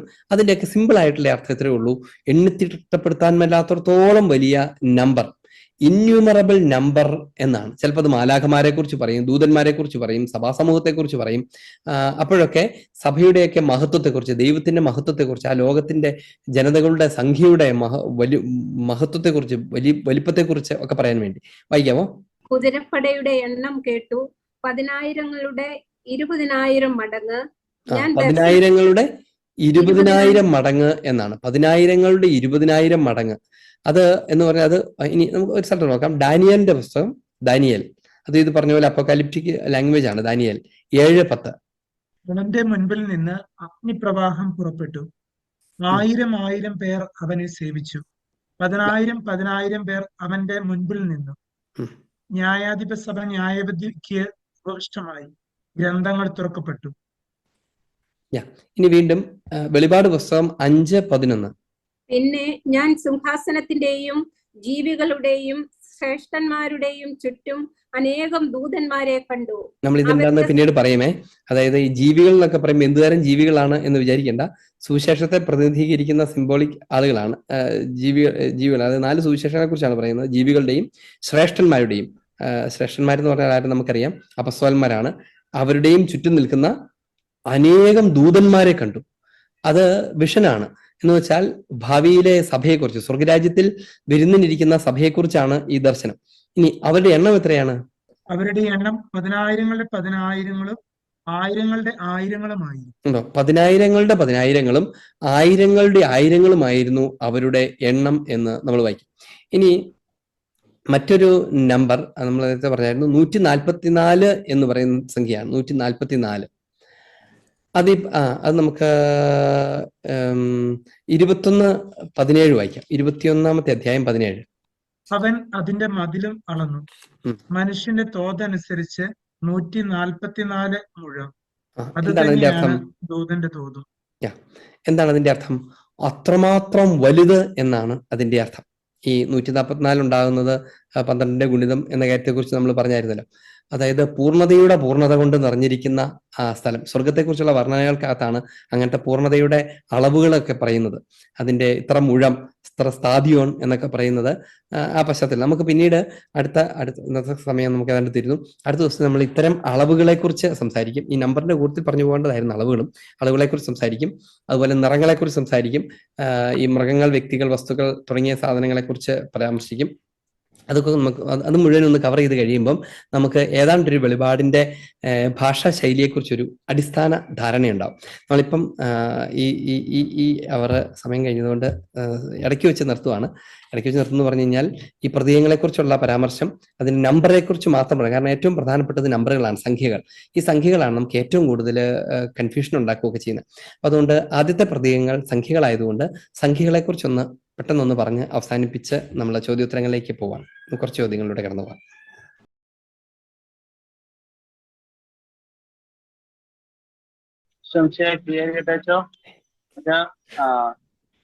നമ്മുടെ വെളിപാട് 12 പറയുന്നത് പോലെ 1 പറഞ്ഞ സ്വർഗത്തിൽ അടയാളം കാണപ്പെട്ട സൂര്യനെ ഉടയാടയാക്കിയ സ്ത്രീ. അപ്പൊ ഈ 12 എന്നുള്ള രക്തത്തെ കുറിച്ച് പറയുമ്പോൾ ഈ സ്ത്രീ ഈ സാർവത്രിക സഭ എന്ന് പറയുന്നത് ഇത് നമ്മുടെ ചിലപ്പോഴൊക്കെ ഇങ്ങനെ ഒരു വ്യാഖ്യാനം പരിശുദ്ധ അമ്മയെ കുറിച്ച് ഇങ്ങനെ പറയാറുണ്ട്. അത് ഇതുമായിട്ട് എന്തെങ്കിലും ബന്ധമുണ്ടോ? അത് ഇങ്ങനെ ഇതിന്റെ തന്നെ ഒരു പാട്ട്, ഒരു ഗാനം തന്നെ ഉണ്ട്. 12 നക്ഷത്രം പുലിയുള്ള ഒരു അമ്മയെ പാതാരകുണ്ട നക്ഷത്രം അമ്മയെ കുറിച്ചുള്ളൊരു ഞാൻ പരിശുദ്ധ മറിയത്തെ കുറിച്ചാണ് സൂചിപ്പിക്കുന്നതെന്ന് തന്നെയാ പറഞ്ഞത്. അല്ല, ഒരു സാർവത്രിക സഭയെന്നുള്ള ഒരു അർത്ഥത്തിൽ അതെന്തുകൊണ്ടാന്ന് ചോദിച്ചു കഴിഞ്ഞാൽ 12 സ്ലീഹന്മാരെ കുറിച്ച് പറയുന്നതുകൊണ്ടും മിശിഹായെ കുറിച്ച് പറയുന്നതുകൊണ്ടും മാതാവിനെ കുറിച്ച് പറയുന്നതുകൊണ്ടുമാണ്. ഇത് കാനായിലെ വിവാഹ വിരുന്നുമായിട്ട് ബന്ധപ്പെടുത്തി ഒന്ന് ആലോചിച്ച് നോക്കിയേ. അവിടെ ആരൊക്കെ ഉണ്ടായിരുന്നു ആ വിരുന്നിന് എന്ന് പറയുന്നത് ഇങ്ങനെയാണ്. അവിടെ ഈശോയും മാതാവും അപ്പസ്തോലന്മാരും ഉണ്ടായിരുന്നു എന്നാണ് നമ്മൾ വായിക്കുന്നത്. ഈശോയും മാതാവും ശിഷ്യന്മാരും. ഇതാണ് സഭയുടെ പൂർണ്ണത. അപ്പം പലപ്പോഴും ഈ സുശേഷത്തിന്റെ ഒക്കെ ഒരു രചനാ രീതിയിൽ ഈശോയും മാതാവും സഭാ മക്കളും മുഴുവനും കൂടെ കൂടുന്ന സ്വർഗത്തെക്കുറിച്ചാണ് സംസാരിക്കുന്നത്. അതുകൊണ്ടാണ് ഞാൻ സഭ എന്ന് പറഞ്ഞത്. ഇവിടെ ഉദ്ദേശിക്കുന്നത് ഈ സ്ത്രീയെ ഉദ്ദേശിക്കുന്നത് മാതാവിനെയാണ്. അവളെ പൊതിഞ്ഞു നിൽക്കുന്ന സൂര്യനെ സൂചിപ്പിക്കുന്നത് ഈശോയെ തന്നെയാണ്. 12 പേര് ഭൗമിക സഭയെ മുഴുവനും പ്രതിനിധീകരിക്കുന്ന സ്ലീഹന്മാരെയാണ് സൂചിപ്പിക്കുന്നത്. അപ്പൊ അങ്ങനെ മുഴുവനോട് കൂടുന്ന സഭയുടെ പരിപൂർണതയാണ് അതിനെ സൂചിപ്പിക്കുന്ന അതിന്റെ അർത്ഥം എന്നാണ് പറഞ്ഞത്. ഈശോമിശിഹായ്ക്ക് സ്തുതിയായിരിക്കട്ടെ അച്ചോ.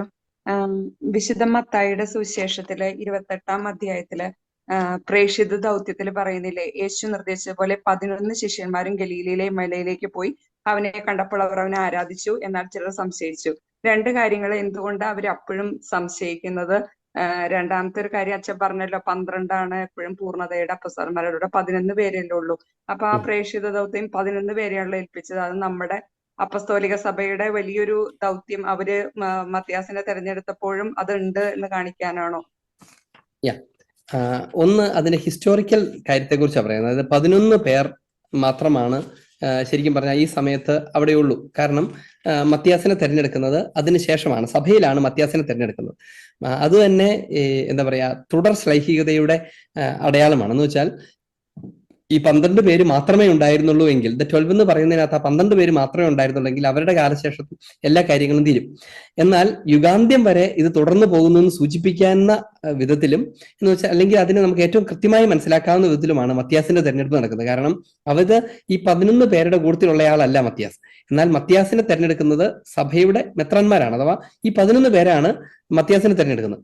മത്തിയാസ് തെരഞ്ഞെടുക്കപ്പെട്ട് കഴിയുമ്പോൾ വിശുദ്ധ അപ്പസ്തോല പ്രവർത്തനം തന്നെ എഴുതുന്നത് അവൻ അവരോടൊപ്പം എണ്ണപ്പെടുകയും ചെയ്തു എന്നാണ്. മത്തിയാസിന് കുറി വീണു, അവൻ തെരഞ്ഞെടുക്കപ്പെട്ടു, അവനെ 11 പേരോടൊപ്പം എണ്ണപ്പെടുകയും ചെയ്തു. എന്ന് വെച്ചാൽ ഈശോ നേരിട്ട് വിളിച്ചതല്ലാത്ത, പിന്നീട് സ്ലീഹന്മാർ തെരഞ്ഞെടുത്ത ഒരാൾ ഈ 11 പേരോടൊപ്പം എണ്ണപ്പെടാമെങ്കിൽ പിന്നീട് അവർ തെരഞ്ഞെടുക്കുന്നവരൊക്കെ ഈ 12 പേരോട് ഒപ്പം എണ്ണപ്പെടാവുന്നവരാണ് എന്നാണ് അതിന്റെ അർത്ഥം.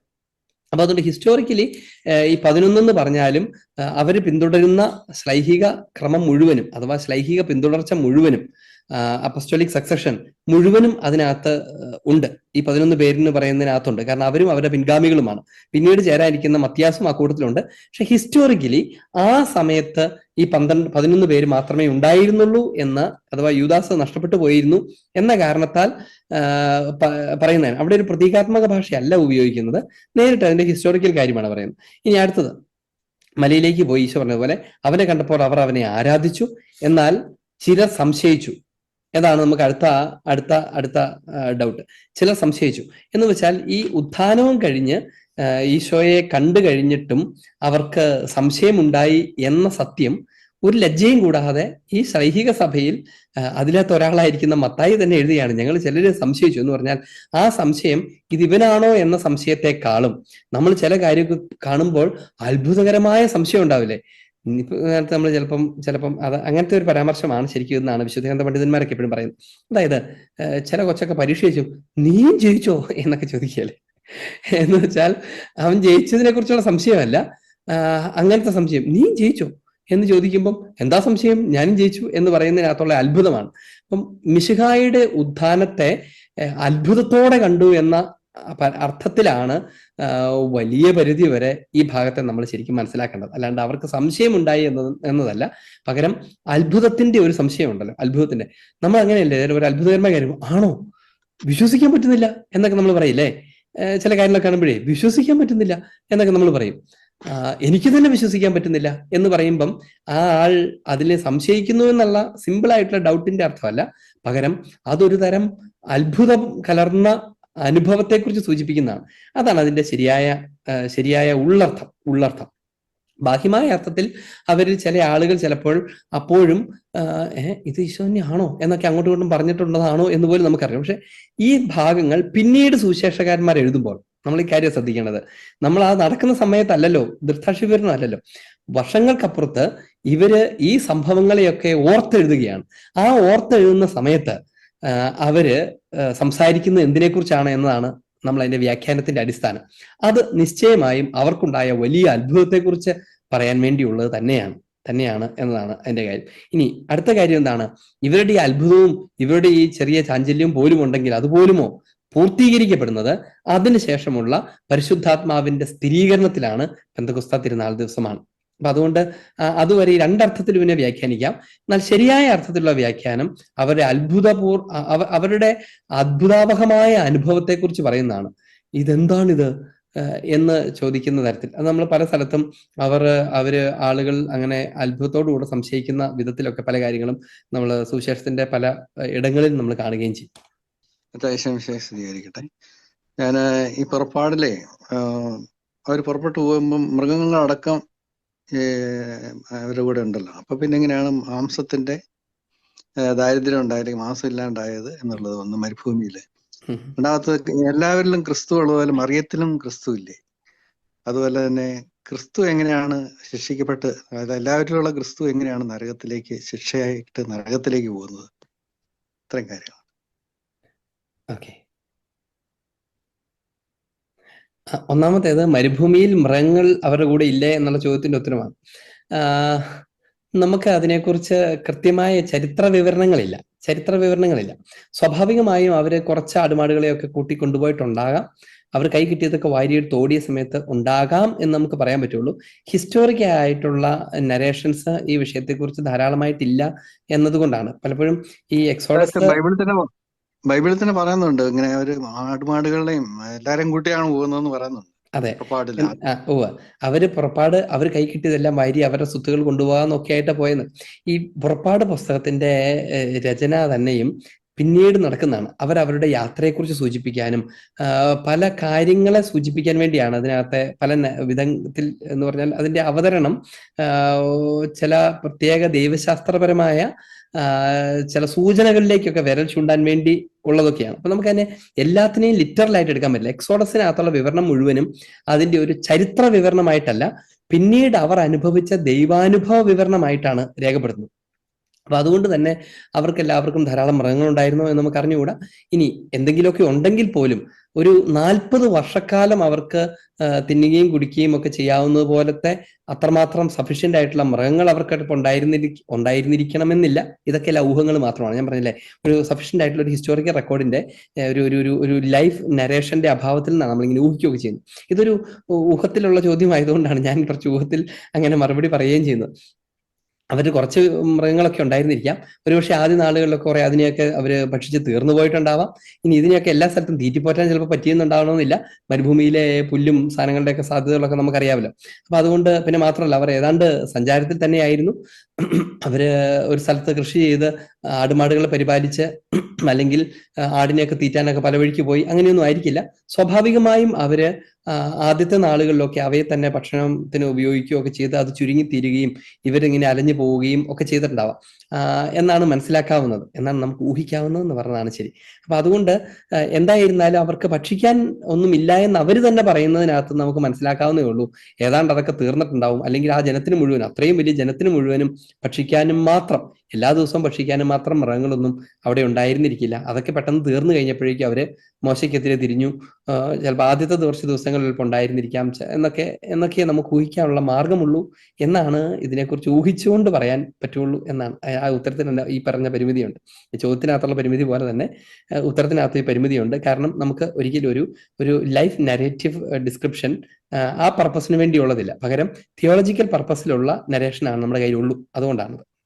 രണ്ടാമത്തേത് കുറച്ചിങ്ങനെ കേട്ടാൽ ഭയങ്കര സ്ട്രേഞ്ച് ആയിട്ട് തോന്നുന്ന ചോദ്യമാണ്. എല്ലാവരിലും ഈശോയുണ്ടല്ലോ, മാതാവിലും ഈശോയുണ്ട്, എല്ലാവരിലും ഈശോയുണ്ട്. അങ്ങനെ എല്ലാവരിലും മിശിഹ വസിക്കുമ്പോൾ ഒരാളെ എങ്ങനെയാണ് നരകത്തിലേക്ക് വിടുന്നത്? അപ്പൊ നരകത്തിലേക്ക് പോകുമ്പോൾ ഈശോയും നരകത്തിലേക്ക് ആ കൂടുതൽ പോവില്ലേ എന്നുള്ളതാണ് ഈ ചോദ്യം. ഇതൊരു ഭയങ്കര സ്ട്രേഞ്ച് ആയിട്ടുള്ള ഒരു ചോദ്യമാണ്. പക്ഷെ ഇതിനെ ലിറ്ററൽ ആയിട്ട് തന്നെ ആൻസർ ചെയ്യാൻ പറ്റും. അതെങ്ങനെയാണെന്ന് വെച്ച് കഴിഞ്ഞാൽ, എല്ലാവരിലും ഈശോയുണ്ട് എന്ന് പറയുന്ന ഏത് അർത്ഥത്തിലാണെന്നുള്ളതാണ് ആദ്യത്തെ കാര്യം.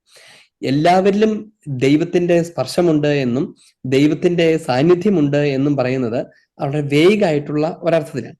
ഇനി ക്ലിയർ ആയിട്ടുള്ള കോൺക്രീറ്റ് ആയിട്ടുള്ള അർത്ഥത്തിൽ ഒരാളിൽ മിശിഹ വസിക്കുന്നത് എപ്പോഴാണ്? അത് സാക്രമെന്റൽ ആയിട്ടാണ്, കൗദാശികമായിട്ടാണ്.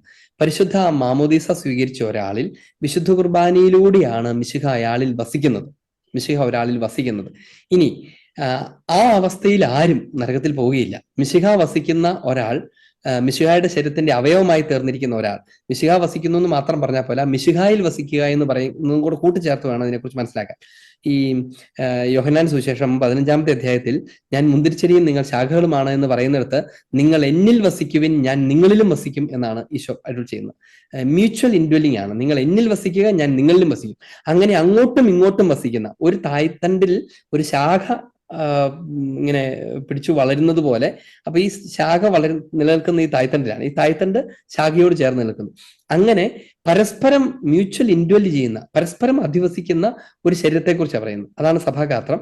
അങ്ങനെയുള്ള ഒരു വ്യക്തി മിശിഹായിൽ വസിക്കുകയും മിശിഹ തന്നിൽ വസിക്കുകയും ചെയ്യുന്ന ഒരു വ്യക്തി ഒരിക്കലും നരകത്തിൽ പോവുകയില്ല.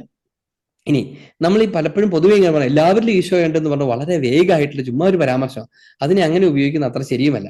ഇനി എങ്ങനെയാണ് ആരിലാണ് ഈശോ വസിക്കുന്നത്? പറഞ്ഞേ, ക്ഷമിക്കണേ, ഒരു കാര്യം പറഞ്ഞോട്ടെ. 1:27 ക്ലോസസ് 1:27 രഹസ്യം ഞാൻ പറയാം. എല്ലാവരും ക്രിസ്തു ഉണ്ട് എന്നുള്ളത്, ക്രിസ്തുവിനെയാണ് ഉദ്ദേശിച്ചത്, ഈശോ എന്നല്ല. അപ്പൊ ഈ ക്രിസ്തു എല്ലാവരിലും ഉണ്ട്, ഈശോ മാതാവിലും ഉണ്ടല്ലോ. ഈ ക്രിസ്തുവും ഈശോയും തമ്മിൽ സെപ്പറേറ്റ് ചെയ്യാനുള്ള കാരണം എന്താണ്? എങ്ങനെ വെച്ചാ ക്രിസ്തുവും ഈശോയും തമ്മിൽ സെപ്പറേറ്റ് ചെയ്യാനുള്ള കാരണം എന്താണ്? ഞാൻ ആ വചനം പറഞ്ഞത് 1:27. അല്ല, ഈശോ ഉണ്ട് എന്ന് പറയുന്നതും ക്രിസ്തു ഉണ്ടെന്ന് പറയുന്ന പോലെ വ്യത്യാസമുണ്ടോ? അതാണ് എനിക്ക് സംശയം തോന്നിയത്. ഇല്ല, അത് ക്രിസ്തു ഈശോ തന്നെയാണ്. ഇല്ല, ഈശോ തന്നെയാണ് മിശിഹ. അതായത് അപ്പൊ പറഞ്ഞ ശരിയാണ്. ഉത്ഥാന ശേഷം മിശിഹായെ കുറിച്ച് കൂടുതൽ പൂർണ്ണമായ ജ്ഞാനത്തിലേക്ക് വരുമ്പോൾ ഈശോയെ എന്നല്ല ഉപയോഗിക്കുക, മിശിഹായ എന്നാണ്. ഭൂമിയിൽ കണ്ട ആ ഈശോ അവൻ മിശിഹായാണ് എന്ന ശ്ലൈഹിക സഭയുടെ ബോധ്യവും തിരിച്ചറിവുമാണ് ഇതിനകത്തുള്ളത്. അപ്പൊ അതുകൊണ്ടാണ് പിന്നീട് എപ്പോഴും മിശിഹ എന്ന് ഉപയോഗിക്കുന്നത്. അതായത് വരാനിരിക്കുന്നവൻ, അഭിഷിക്തനായവൻ വരാനിരിക്കുന്നു. സമരിയക്കാരി പറയുകയാണ് മിശിഹ വരുമെന്ന് എനിക്കറിയാം, അഥവാ ക്രിസ്തു വരുമെന്ന് എനിക്കറിയാം. വരാനിരിക്കുന്ന മിശിഹായെ കുറിച്ചാണ് പറയുന്നത്. എന്ന് വെച്ചാൽ അത് ഈശോയെക്കുറിച്ചുള്ള, ഈശോ മിശിഹ എന്നാണ് പറയുന്നത്. മിശിഹ ആയിരിക്കുന്ന ഈശോ. മിശിഹ എന്ന് പറഞ്ഞാൽ അഭിഷിക്തൻ എന്നാണ് അർത്ഥം. ആ അഭിഷിക്തൻ 3 തലങ്ങളിലാണ്. ഒന്ന് പൗരോഹിത്യത്തിന്റെ, നിത്യപൗരോഹിത്യത്തിന്റെ അഭിഷേകം, 2 പ്രവാചകത്വത്തിന്റെ അഭിഷേകം, രാജ്യത്വത്തിന്റെ അഭിഷേകം. ഈ 3 അഭിഷേകങ്ങളും ഒരുമിച്ച് ചേർന്നിരിക്കുന്ന ദ അഭിഷിക്തൻ എന്ന് പറയാവുന്ന ദ ക്രൈസ്റ്റ്, മിശിഹ ആണ് ഈശോ എന്നതുകൊണ്ടാണ്. അപ്പൊ അതുകൊണ്ട് മിശിഹ ഈശോയിൽ നിന്ന് വ്യത്യസ്തനായ ഒരാളല്ല, ഈശോ തന്നെയാണ് മിശിഹ. അപ്പം മാനുഷികമായ ഭൂമിയിൽ ജീവിച്ചിരുന്ന ആ വ്യക്തിയെ ആളുകൾ ഈശോ എന്ന് വിളിക്കുകയും ഈശോയായിട്ട് അറിയുകയും ചെയ്യുന്നു. എന്നാൽ ആ ഈശോ മിശിഹായാണ് എന്നതാണ്. അപ്പൊ അതുകൊണ്ട് ഓരോരുത്തരും ഈശോ വസിക്കുന്നു എന്ന് പറഞ്ഞ് കുറച്ചുകൂടെ ലളിതമായ ഒരു പ്രയോഗമാണെങ്കിൽ, മിശിഹ വസിക്കുന്നു എന്ന് പറയുന്നത് ഈശോയെ പൂർണ്ണമായി അറിഞ്ഞ് അത് ആരാണ് എന്ന ബോധ്യത്തോടു കൂടെ പറയുന്ന വാക്ക എന്നുള്ള അർത്ഥം മാത്രമേ ഉള്ളൂ. കാരണം 2 പേരെ അല്ലേ അല്ല. അപ്പൊ ഇനി എല്ലാവരിലും മിശിഹ വസിക്കുന്നു എന്ന് ഈ ലേഖകൻ പറയുമ്പം ലേഖനങ്ങൾ എഴുതുന്ന ആർക്കാണ് എന്നുള്ള കാര്യം നമ്മൾ ഓർക്കണം. കൊറിന്തോസിലെ വിശുദ്ധർക്ക്, എഫേസൂസിലെ വിശുദ്ധർക്ക് എന്നൊക്കെ പറയുമ്പോൾ അതിന്റെ അർത്ഥം എന്താണ്? മാമോദീസയാൽ ദൈവം വിശുദ്ധീകരിച്ചവർ എന്നാണ് അതിന്റെ അർത്ഥം. എന്ന് വെച്ചാൽ സഭാംഗങ്ങളെ കുറിച്ചാണ് പറയുന്നത്.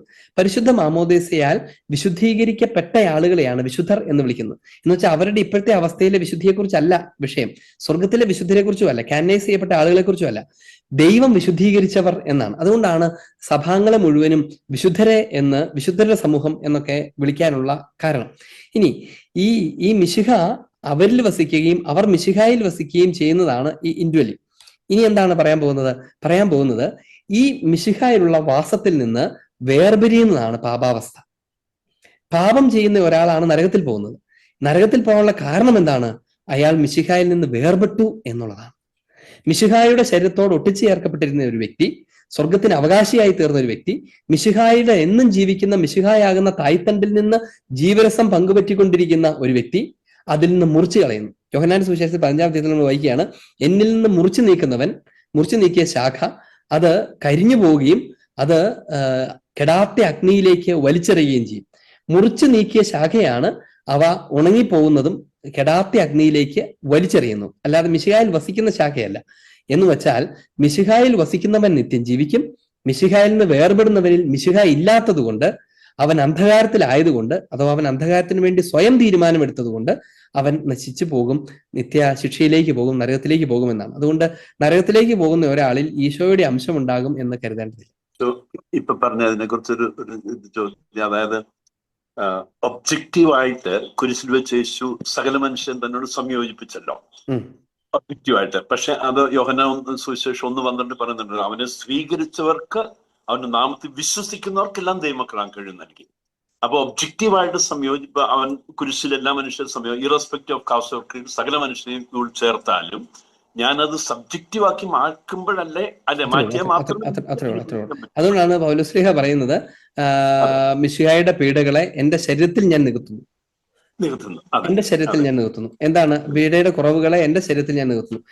മിശിഹായുടെ പീഡകൾക്ക് കുറവുള്ളത് കൊണ്ടല്ല, ഇപ്പൊ ഈ പറഞ്ഞ പോലെ ഒബ്ജക്റ്റീവ്ലി എല്ലാവർക്കുമായി തരുന്നു. അതിൽ എന്റെ കുറവ് എന്താണ്? ഞാൻ സ്വീകരിക്കാത്തത് മാത്രമാണ് എന്റെ കുറവ്. അപ്പൊ അതുകൂടെ ഞാൻ നിർവഹിച്ചാലാണ് ഈ പറഞ്ഞതിനോട് കൂട്ടിച്ചേർത്ത് പറയേണ്ട കാര്യമാണ്. പിതാവിന്റെയും പുത്രന്റെയും പരിശുദ്ധാത്മാവിന്റെയും നാമത്തിൽ ആമേൻ. കർത്താവായ മിശിഹായെ, അങ്ങയുടെ മനുഷ്യാവതാരത്തെയും അവിടുത്തെ പ്രബോധനങ്ങളെയും ഞങ്ങൾ ഹൃദയം കൊണ്ട് സ്വീകരിക്കുന്നു. അവിടുത്തെ വാക്കുകളും പ്രവൃത്തികളുമാണ് സുവിശേഷം. സുവിശേഷത്തിന്റെ വ്യാഖ്യാനവും സഭാത്മക ജീവിതത്തിന്റെ വ്യാഖ്യാനവുമാണ് വെളിപാട് പുസ്തകമെന്ന് ഞങ്ങൾ അറിയുന്നു.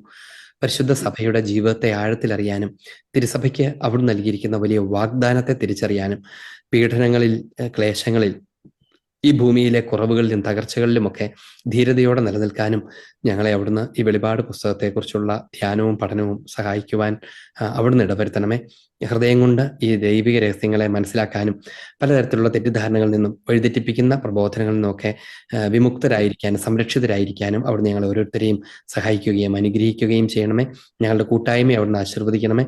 ഈ ശുശ്രൂഷകളെ ഏകോപിപ്പിക്കുന്ന പ്രവാചകത്വത്തിന്റെ ശുശ്രൂഷകരെയും അവിടുന്ന് ആശീർവദിക്കണമേ, ഇപ്പോഴും എപ്പോഴും എന്നേക്കും. ആമേൻ. ശംസിഹായിക്ക് സ്തുതി.